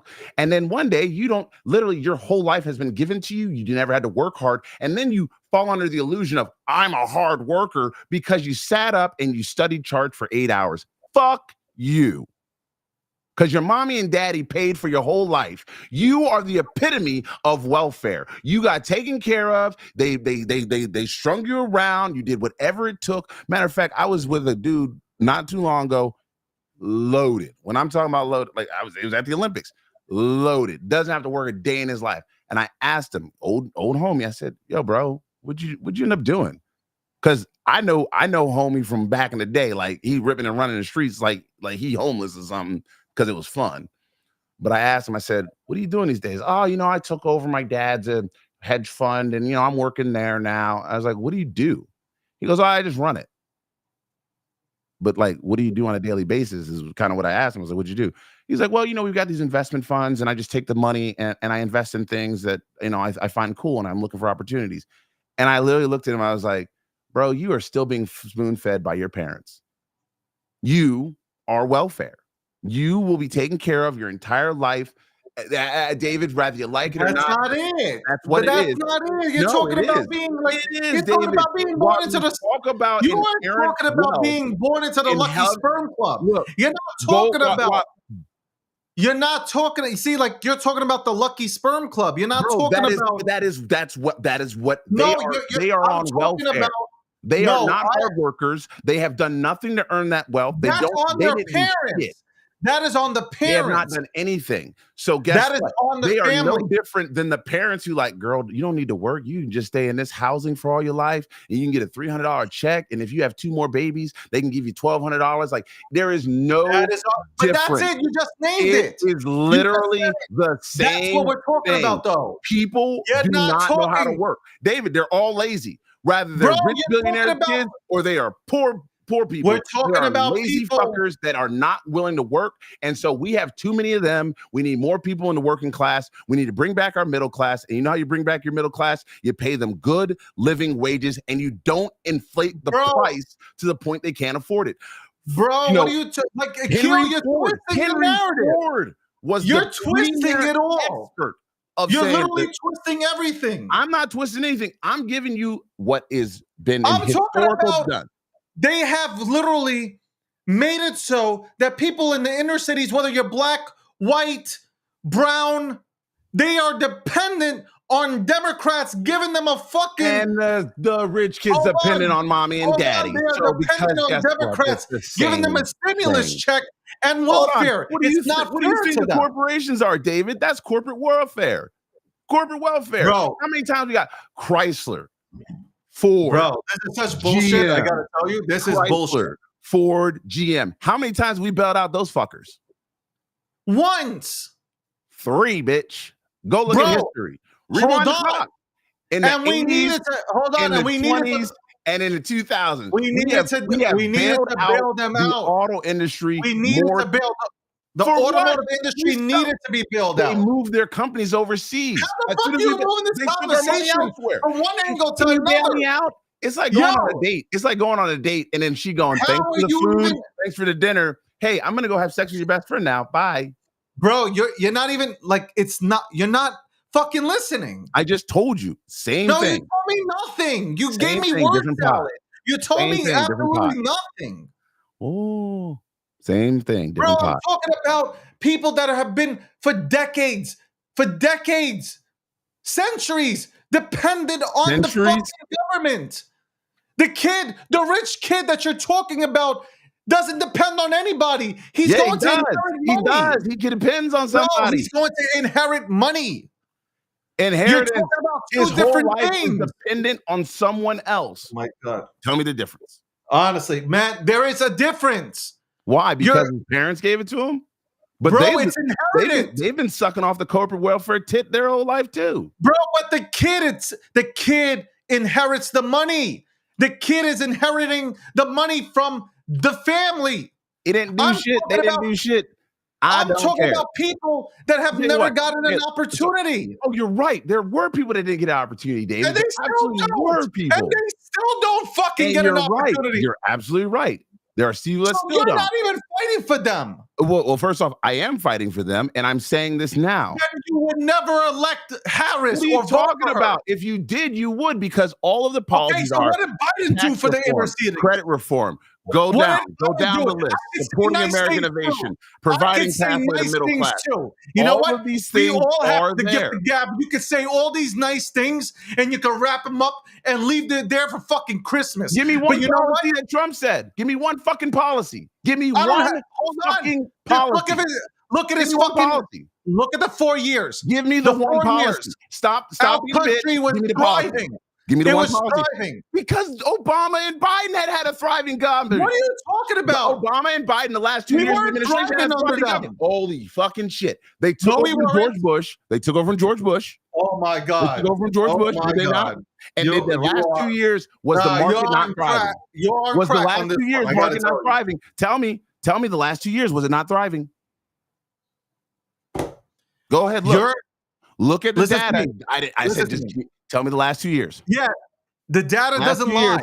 And then Trump came into office for 4, and then our economy tanks because he's a fucking idiot who doesn't know how to fucking govern. Are you kidding me? You telling me we never had a relationship with people China. Can govern because he's governing for the 5 people. China pay. He ain't govern. We made China pay him over. China laughs we at made Trump. China pay, and you know that was Trump. a great Russia deal. Laughs at Trump. Iran laughs at Trump. They laugh at Trump. Trump is a laughing joke of the world. He is a joke. Ha ha ha. I'm laughing Putin respects at you Trump. now. I'm He does- laughing at Yo, you. he now. wants You said I Kamala to was win. stupid. He wants Kamala to win. He wants Harris to win. Putin wants it because he knows that he'll be able to manipulate No, the because goddamn he West knows how all he stupid wants. Americans are, and they'll fall for stuff by watching Tim Pool tell you lies. Wow. Tim Wow. Pool's a liar. I'm sitting here. I'm blown away. Honestly, I am blown away You that are, you, know being what? an You are educated so man, happy. can't You are see. so happy. You're so happy. You're so happy that I'm I'm not here. happy at You're all. so happy I'm here. Bro, You are this so is happy. an aneurysm waiting to happen. I'm happy that you're here. You're so happy that I'm here. Bro, how can you sit here and say any of this shit? This is crazy. I thought after 4 years you would come back here and say, you know what? I was fucking wrong. No. Here comes Trump. He No. went ahead and gave us great relationships. All Abraham Accords with all Kim this stuff. Jong-un and Putin. Oh yeah, those guys really have their shit together. Bro, we were working on real class acts over there. Bro, how Real can you good- not see it? The best. The How can you best not see guys it? over there? This is- Amazing. Wow, this is I gotta tell you, bro, like you are you working with Russia or I'm just trying to figure it out. You gotta I'm not be working working with with Russia. Clearly, you guys are, because Tim Pool was working with Russia and his whole media firm. I mean, I'm just telling you the truth. I mean, it is what it is. They got bribed. But How can guess you what? not? I don't. But Tim Pool is not even guilty of anything. Like they don't. You can't say Benny Johnson, Tim Pool, and all those guys. You don't know. Like I don't believe they got payment for anything. They got bribed. You don't know. Like you could get bribed every single day. I'm sure. I don't think these guys would ever put themselves out on the line to go ahead and align themselves with Russia. I'm pretty sure these guys would. I'm pretty sure these guys would. The same way Tucker Carlson would. Okay. They have no values. Their moral compass is pretty on empty. Let me ask you a They question. have You wouldn't have moral saved the compasses pretty empty. hold on. You wouldn't have saved the automotive industry? For me, Yeah. not all of it. Wow. So you would have let literally thousands of jobs, not even thousands, millions of jobs go down under. David, I'm sorry. Are you a communist, socialist, or capitalist? Because I'm No, failing I'm a to see where you're at. No, David, please explain to me. Shit. Please explain to me where in capitalism it says the government has to come in and save you. Bro, the Just tell government me came in. The government where came in in. capitalism it Hold on. says Hold they have on. to come save you. The government came in and saved the automotive industry. By saving the automotive industry, you saved American jobs. Okay, I guess you're right, David. You saved American jobs. Oh, by the way, who did Unless that? you Who think that we who shouldn't did have that? saved American Who jobs. did that? I'm just saying, who did that? We can say it. That's one of the things that I agreed with. Okay, that's cool. And I It's said, not, it's not, that's not something that I ever did. I also agreed with Tim Scott's opportunity zones, in which Trump takes credit for. But they're Tim Scott's opportunity zones. You can look it up. He introduced the legislation. He introduced the information, and everyone voted on it. You think everything? So you think that there were no ideas given to Obama by his staff? First off, I didn't say Obama. No, but I'm saying because who did that? You said Tim Scott went ahead and created these things, and Trump took credit. Yeah. You think there hasn't been things that Obama has taken credit for that he shouldn't have? Probably. But so what are we saying here? I was just putting out the information. Like, what are we doing? I just put out the information, David. You took it how you want to. I just put it out there. Bro, under Biden, we've been fucking drowning. You gotta love it. You gotta love how you're gonna twist my words. We defunded the fucking police. How crazy is that? We defund the police, but then people are trying to get on the phone and find a fucking police officer to come to an area because something has happened. Yo, how crazy! So that's not a policing issue. That's not a policing issue, David. That's a 911 call center issue. Let me finish. How do you feel? How do you feel now under this administration with our flag being torn down in the streets and burned? How do you feel about our flag in DC being burned? Happened under Nixon. happened under Carter, happened under Reagan, Oh my happened under fucking Bush, God. happened under Honestly, are you serious right now? happened under Obama.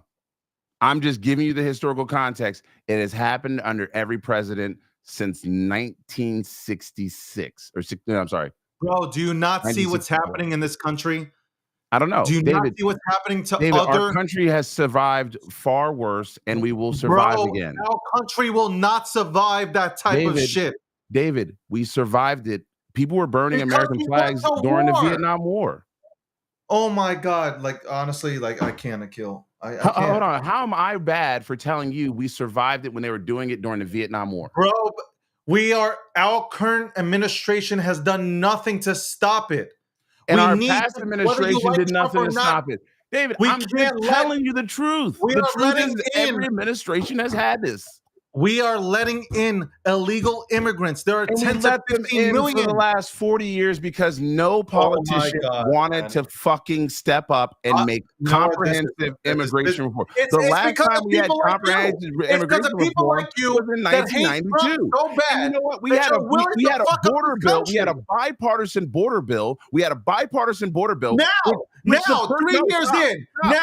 Stop. Hold on, 3 years in. David, I didn't ask you all that shit. All right. Oh, well, we got it now. Now we don't. 3 years in. Trump 3 years in. Make sure. Make sure. Don't pass it. I need it. Hold I need on. it. So Didn't guess Biden, what? That motherfucker didn't care about America. So all you people like America first, they didn't care about America. Didn't Biden run his entire election on we're gonna keep the borders open? No. We're never gonna build a wall? Well, he says you don't build walls. And then all of a sudden, 3 years later, he's building up the walls. No, he's not. I'm leaving. I am leaving. You're so full of shit right now. Show me the plan where he's building up a wall. Oh my God. He got attacked by Democrats for saying we're building a wall. Where is he built? I asked you, show me where he's building up They're not a wall. building it. He said he wanted to build it. They're not doing shit. They're allowing illegals to come in. Just come on in. Don't worry, we'll fucking take care of all you guys. We'll give you $4,000.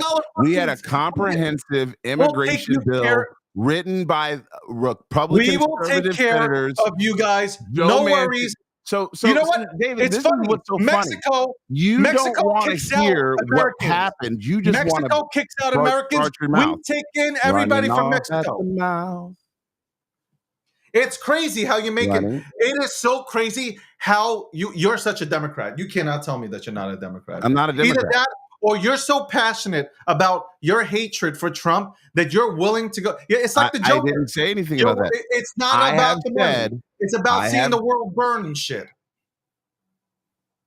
Come on, Akil. You done? Wow, I can't believe we're having this conversation. That's Actually, one thing you I can't believe we're having it because you do know that the truth does matter. The truth is that exactly, and you're not telling the truth.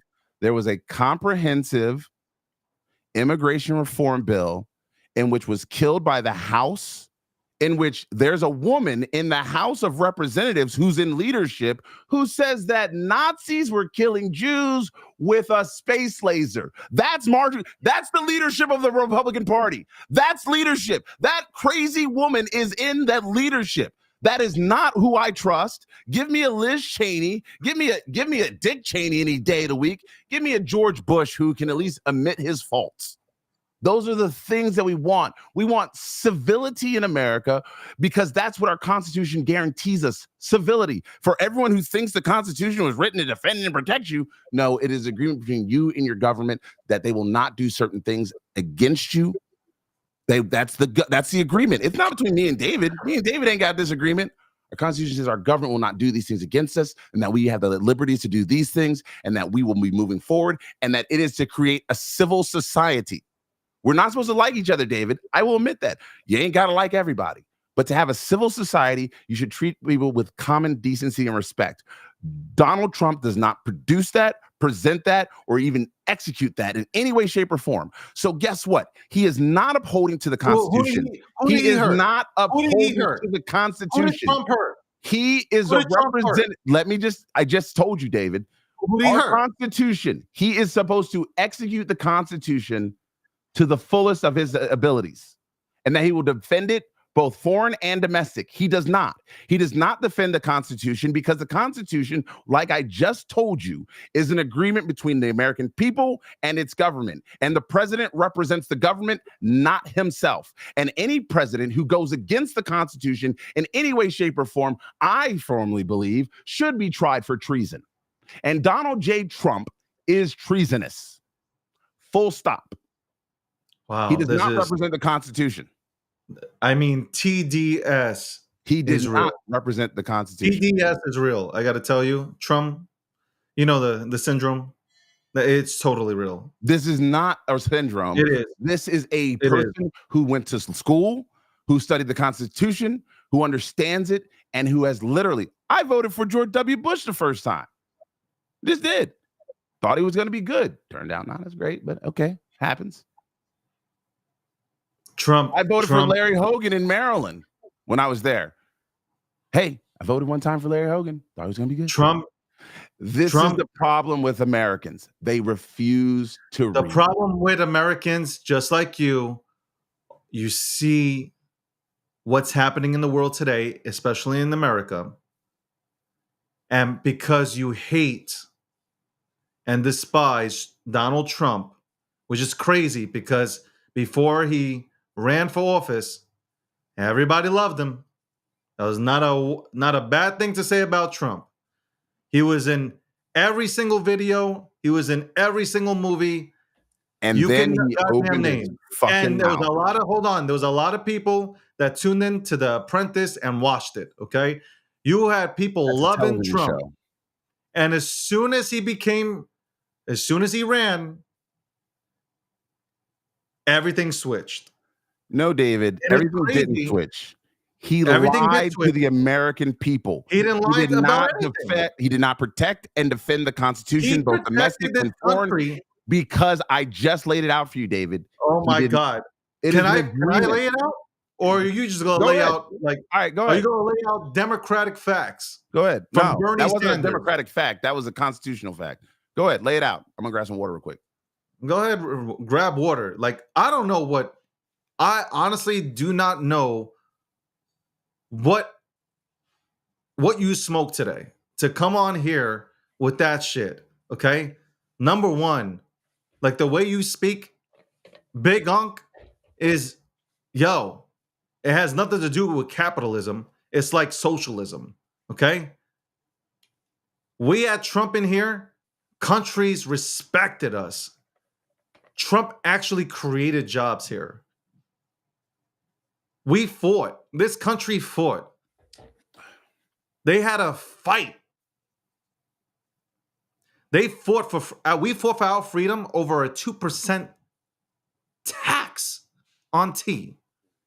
And now we're at 40% with a president I can't believe I muttered that, but a VP who's running for president who is literally telling you that she's going to tax you on unrealized gains.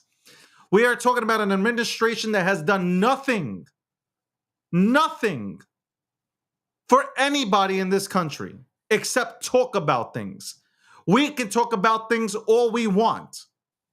Nothing has been done. And you know what? Speaking to crypto and anybody in crypto who is even planning to go and vote for her, we have been attacked for the last 3.5 years. Brutally attacked. Okay? With their first Trojan horse that was put in here was Sam Bankman-Fried to go ahead and start the onslaught, to attack this industry. Where people have been given an opportunity, and let's go back to Satoshi Nakamoto, because Satoshi Nakamoto, Bitcoin to me has always been about freedom. Freedom. Once you get enough years under your belt, you start to understand that Bitcoin was created for freedom. Yeah. Freedom. It's not just freedom to transact, just freedom. Let's leave that word freedom, okay? And regular people were given the opportunity to accumulate it and to finally understand what wealth really is. Okay, not everybody's gonna win.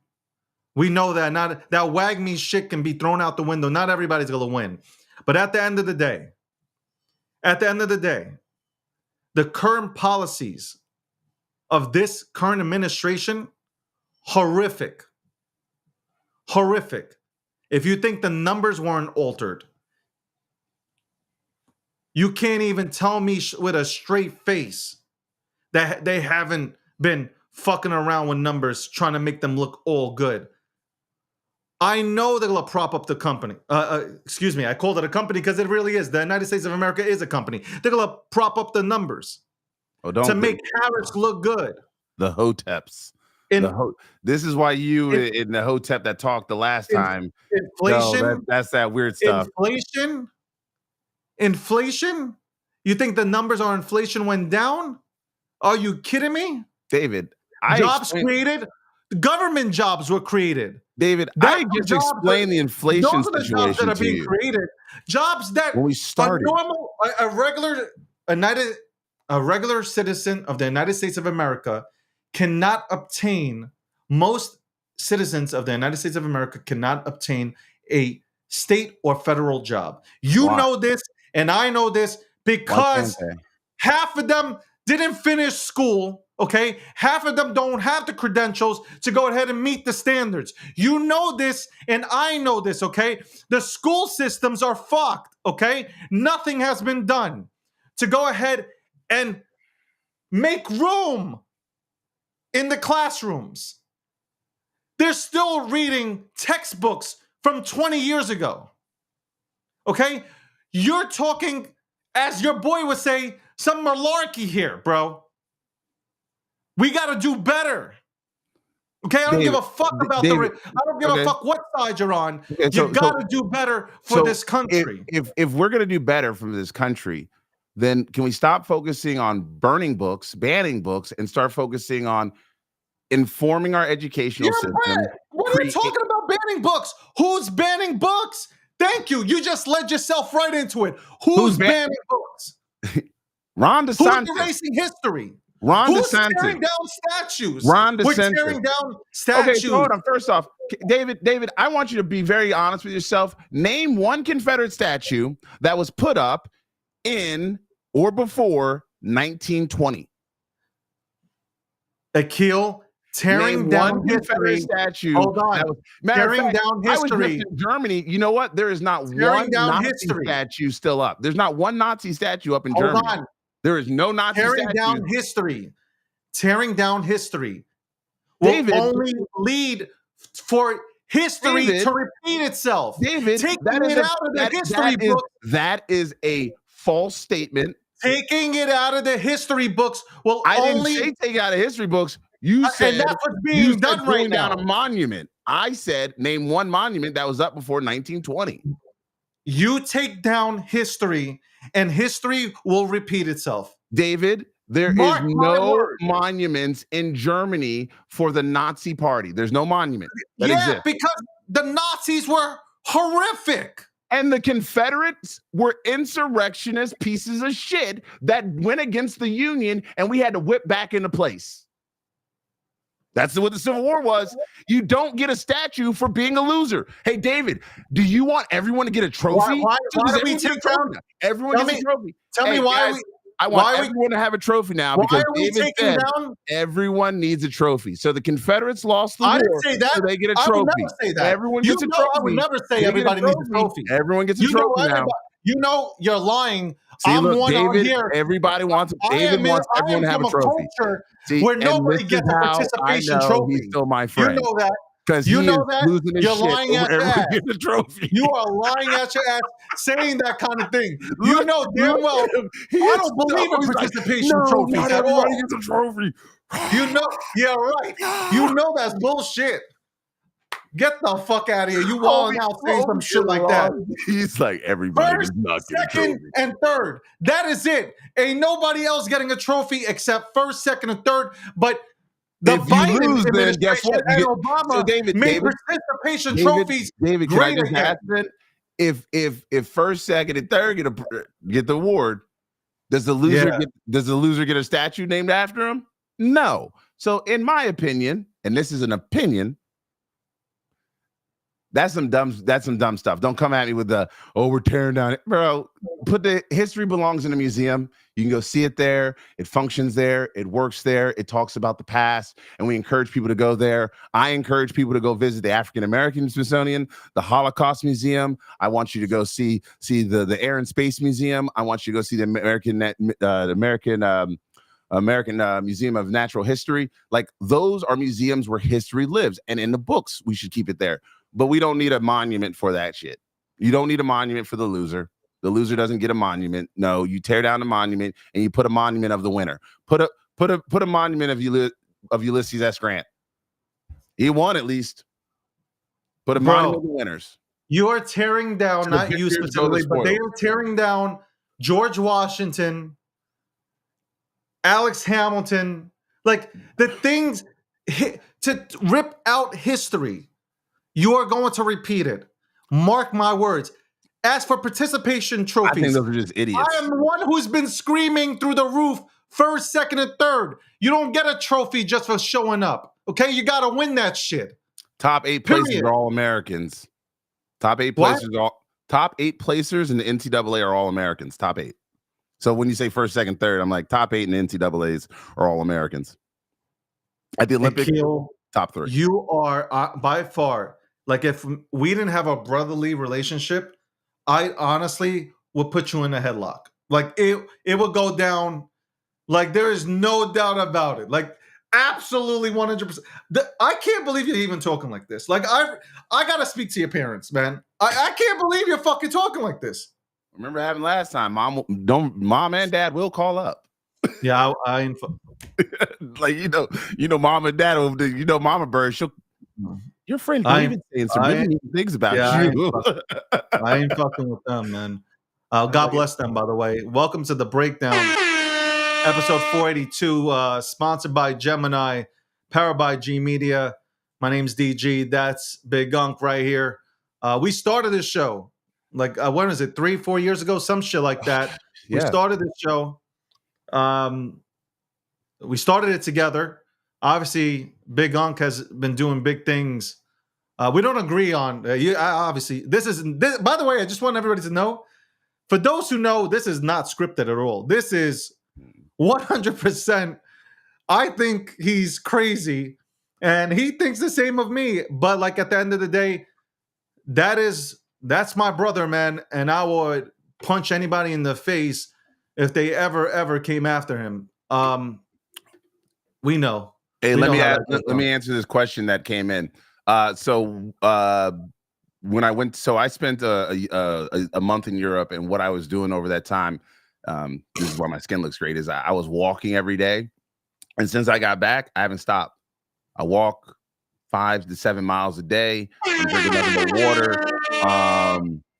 Because I looked in the mirror, I was like, yo, damn, I got fat.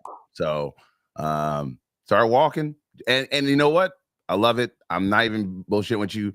I think there was a period for me, and David, if you guys watch the Sunday Funday podcast, your hangos never sound so good. I think I was just partying too much. I was really having to do a lot of work and meet with a lot of people and grinding and hustling. And I, my nephew, I told him, I was like, man, I don't think I've been in touch with my faith as much and spending time with God. And I'm not saying you gotta God as you see them, right? And if you don't spend enough time with whoever your God is, and that means like taking that personal time. And so that's what I do on my walks. And so my skin's looking better because I am not dealing with the bullshit. That's why I was so much calmer with David today. I was like, whatever. These politicians are not going to change my life. I'm calm too. Like, that's just passion. That's not anger. Oh, yeah, we're passionate. But yeah, at the end of the day, these politicians ain't going to change your life. My hair's still black. And I don't use anything to color my hair. Y'all got gray hair and y'all 25. I'm cool, man. My BPM right now, 65. I'm good. I am totally fine.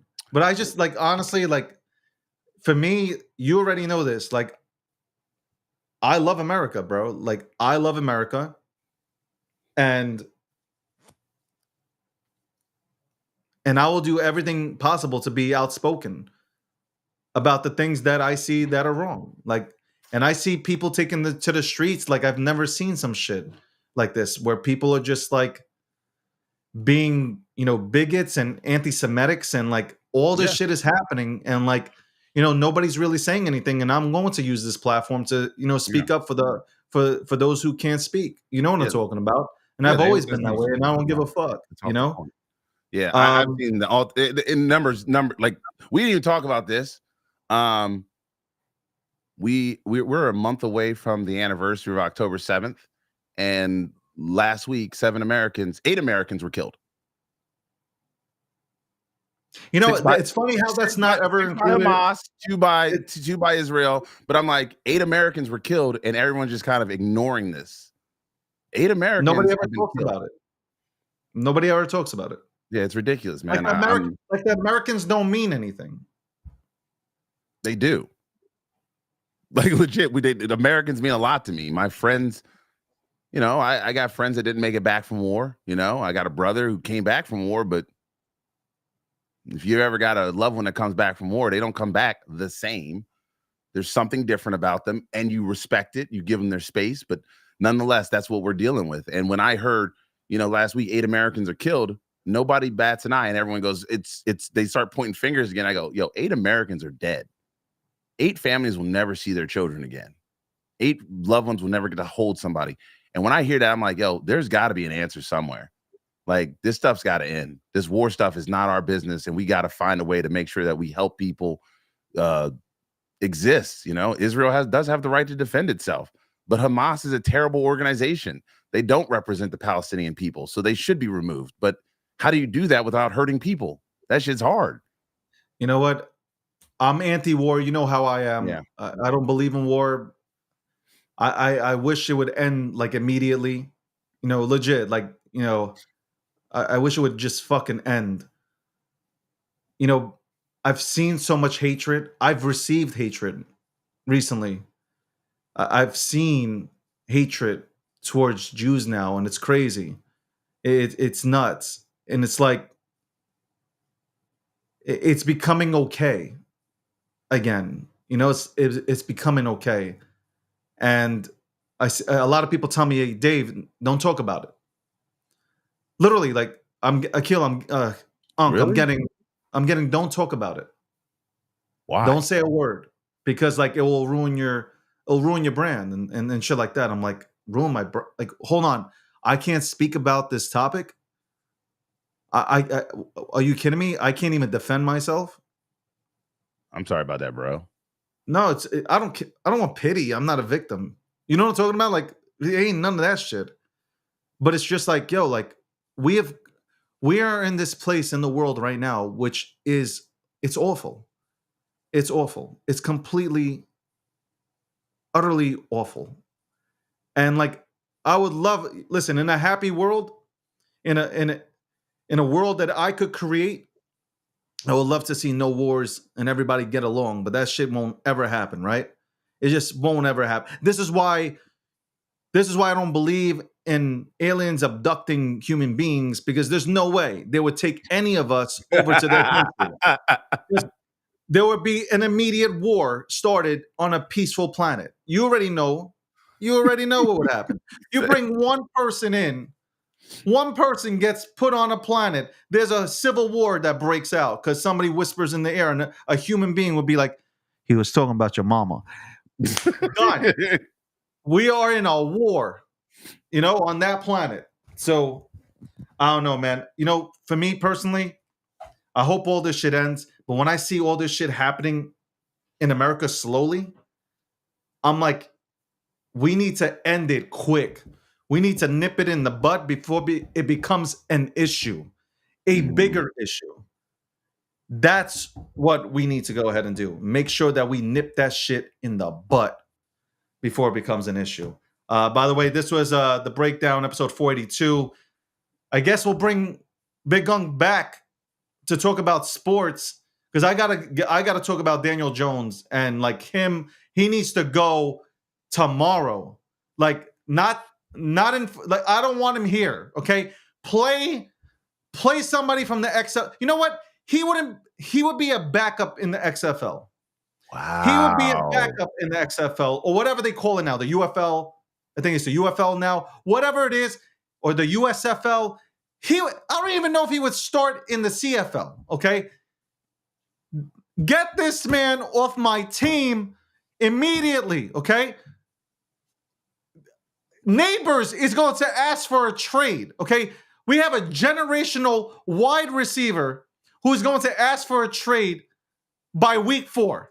Please do us a favor, okay? The experiment didn't work. He's not Eli Manning, okay? Wow.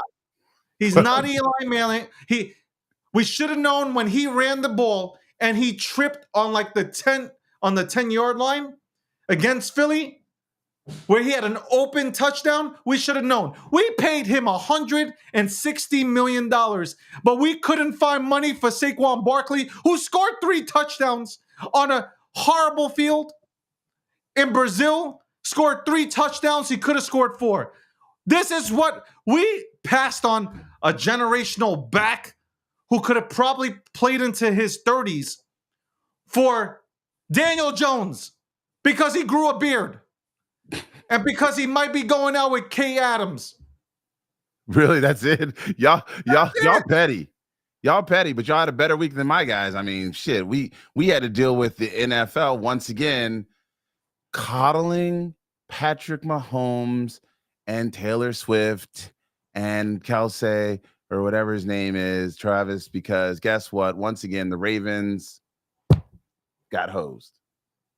So, and with that, Akil, I love having you on the show. Obviously, you are more than welcome on your free time, obviously, to come back here. We'll obviously Hotep Jesus, shout out to him, and yourself included. We'll go ahead and talk about politics. I want to obviously I want on the other side of me. You know that, right? He on the way.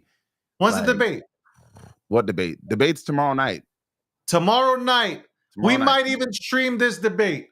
Ladies and gentlemen, it is going down. We're going to stream this debate, and we're going to watch as Trump hands Harris her ass. That is right. David, you even know this right now. She stands no chance, bro. You know it yourself. In your heart, you know she stands no chance, bro. Honestly, she doesn't even take questions from reporters, bro. Come on. What are we talking about? What are we talking about? You love that, don't you? I mean, you love when JD Vance says that stuff. Mr. Weird himself. No, I don't. You know what? I'm gonna say this. JD Vance wasn't my first pick, but he loves crypto. I'm fucking with him. Here's the real winner in all this. Tim Walz. That's the real winner in all this. Don't get me started. Don't get me started on this guy. Rather Kamala wins or not, he's the real winner in all this. He has shown Americans that you can be a dad, you can be a good person, you can be a football coach, you can be a governor, you can be a good human. And you don't always have to agree with people. You can still just be a good person. And I think that's something that Tim Walz, he's the real winner in all this. Just try to be a better person than you were yesterday. And maybe there's hope for the future. There's hope for the future, ladies and gentlemen, because maybe in the future I might run for office and I will definitely try to make America great again. There's no doubt about it, man. The policies, the looks, first of all, the suits that you've seen, bro, like the smile, me going out there having relations with relations. No, making. I was about to say, having relationships with countries, bring them back in and saying it's okay, we're good again. I got you guys. Don't worry about it, man. We're all good. Hey, David, you got time for a joke? Yeah, go for it. All right. So one day, Donald Trump dies and he goes to hell. And while he's in hell, the devil says, listen, we're out of space. All right. So I'm going to give you 3 choices. I'm going to open up 3 doors. And in these 3 doors, there's going to be somebody's place that you can take. They open up the first door, and it's Obama. And he's doing somersaults into the water time and time again. He's getting out of the pool, doing a somersault, getting back out of the pool. He's just doing that. Trump's like, I got a bad shoulder. I can't do this no more. Then then they open up the second door, and it's George W. Bush. And in that door, George W. Bush, he's He's reading books to children. He's just reading books, and Donald Trump goes, I don't think I could do that job. Just little kids just screaming in the room. Yeah, I can't do that. They open up a third job, and it's Bill Clinton, and he's tied to the bed, and Monica Lewinsky is doing what Monica Lewinsky was known for doing, and she's doing the chicken whoop whoop chicken head, right? And Bill Clinton looks over and Donald Trump looks over and goes, you know what? I think I could do this one. And then the devil looks at Monica Lewinsky and says, Monica, you're free to go.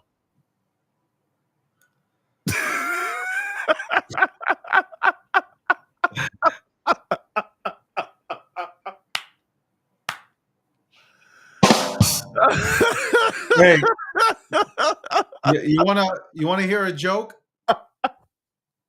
Sure. Biden ran this country.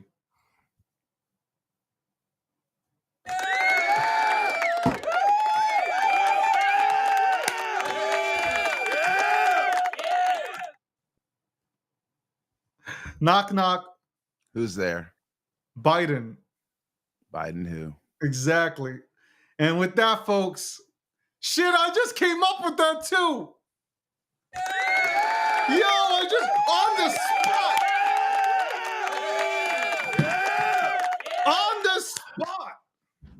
Anyway, welcome to thank you for joining the breakdown. I appreciate all you guys. And the quote of the day, as I always leave off with, by the way, again, guys, if you're not following Big Unc, you're doing yourself a disservice. The man does drop facts at times, not politically, but on other issues, he does drop facts. Tune into his content. Also, Big Unc, right? Is on Instagram. Is it Big Unc? It's at Breaking Big Unc, at Breaking Big Up on Instagram. Listen, guys, Instagram's where I'm at these days. I used to love Twitter. I used to love X, but you know what? I think Instagram's just it's short content form, and that's what I like to be at. And unfortunately, Twitter's not there yet.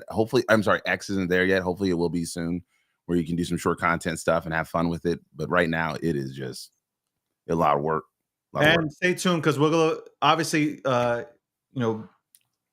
is going to come out with some really good material for, some sports in terms of content, and we're gonna be doing a lot of good things here at G Media, man. So stay tuned, man. I can't wait. I appreciate you, Unc, for coming on, and I'll call you so we can go ahead and get you.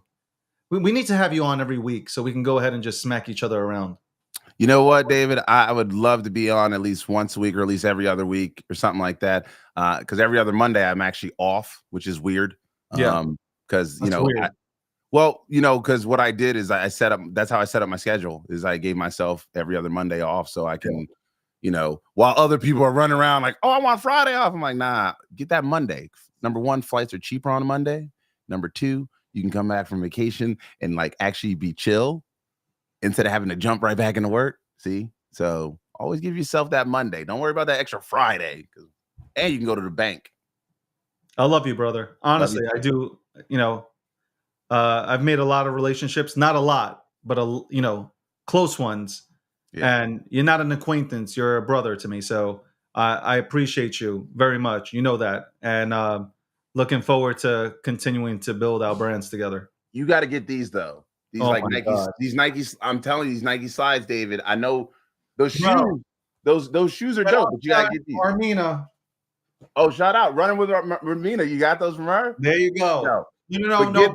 I got these before. She told me to get something else. I'm gonna show them off when I get them, but you got get these for recovery, for just walk around the house. They help with the arches. They're real slick, and so. Because I've been out, like I said, I'm walking all the time around the house. Just so smooth. So appreciate you, Unc. Something else. All right. I got to get going, brother. Yeah, have a good one, bro. Love you, man. Peace. Love you too, bro. That was Big Unc. That's my guy.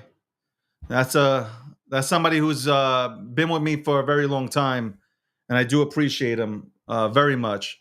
Anybody who's been following G Media since 2016, the relationship I have with what kind of relationship I have with Big Unc over here, man.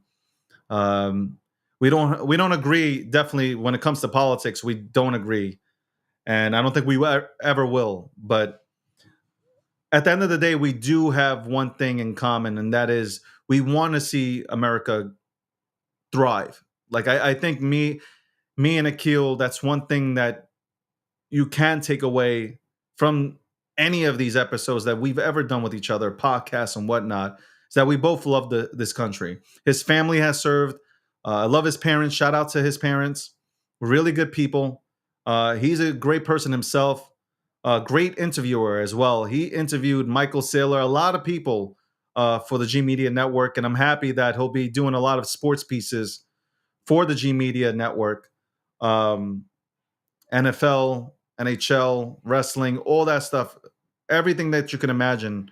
So hopefully you guys tune into it. The content is going to be dope. He always brings fire. So again, shout out to Akil, man. That's bro. And for, obviously, we're 5 minutes away from closing up shop here. I did start off late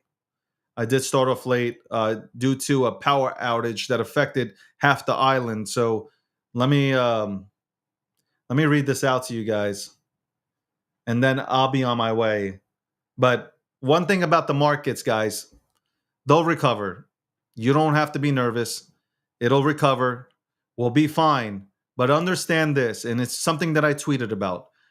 You guys wanted the institutions, you got them.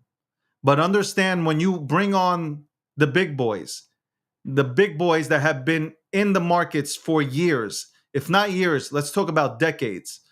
Let's fuck around and just talk about centuries. They know how to play this game. They know how to manipulate the markets. They know how to make you loosen up your hands and throw away those bags, okay? Right into their hands.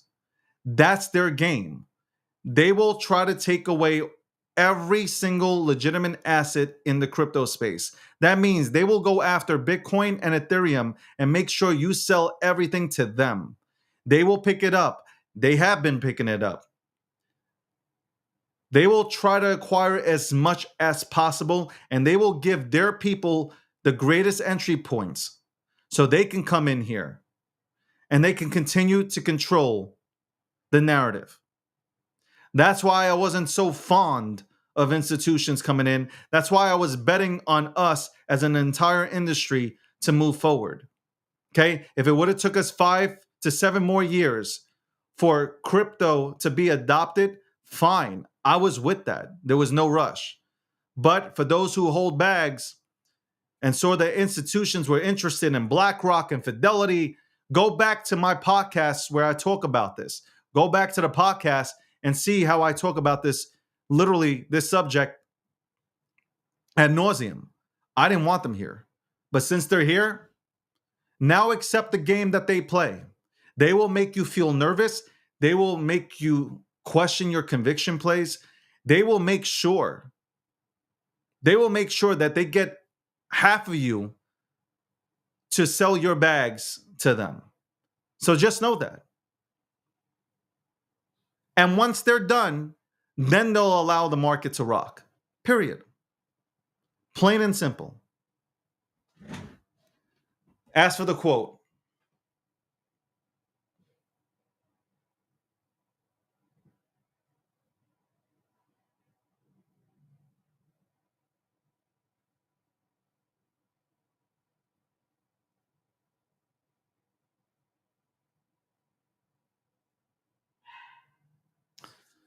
the quote of the day: surround yourself with people that push you to do better.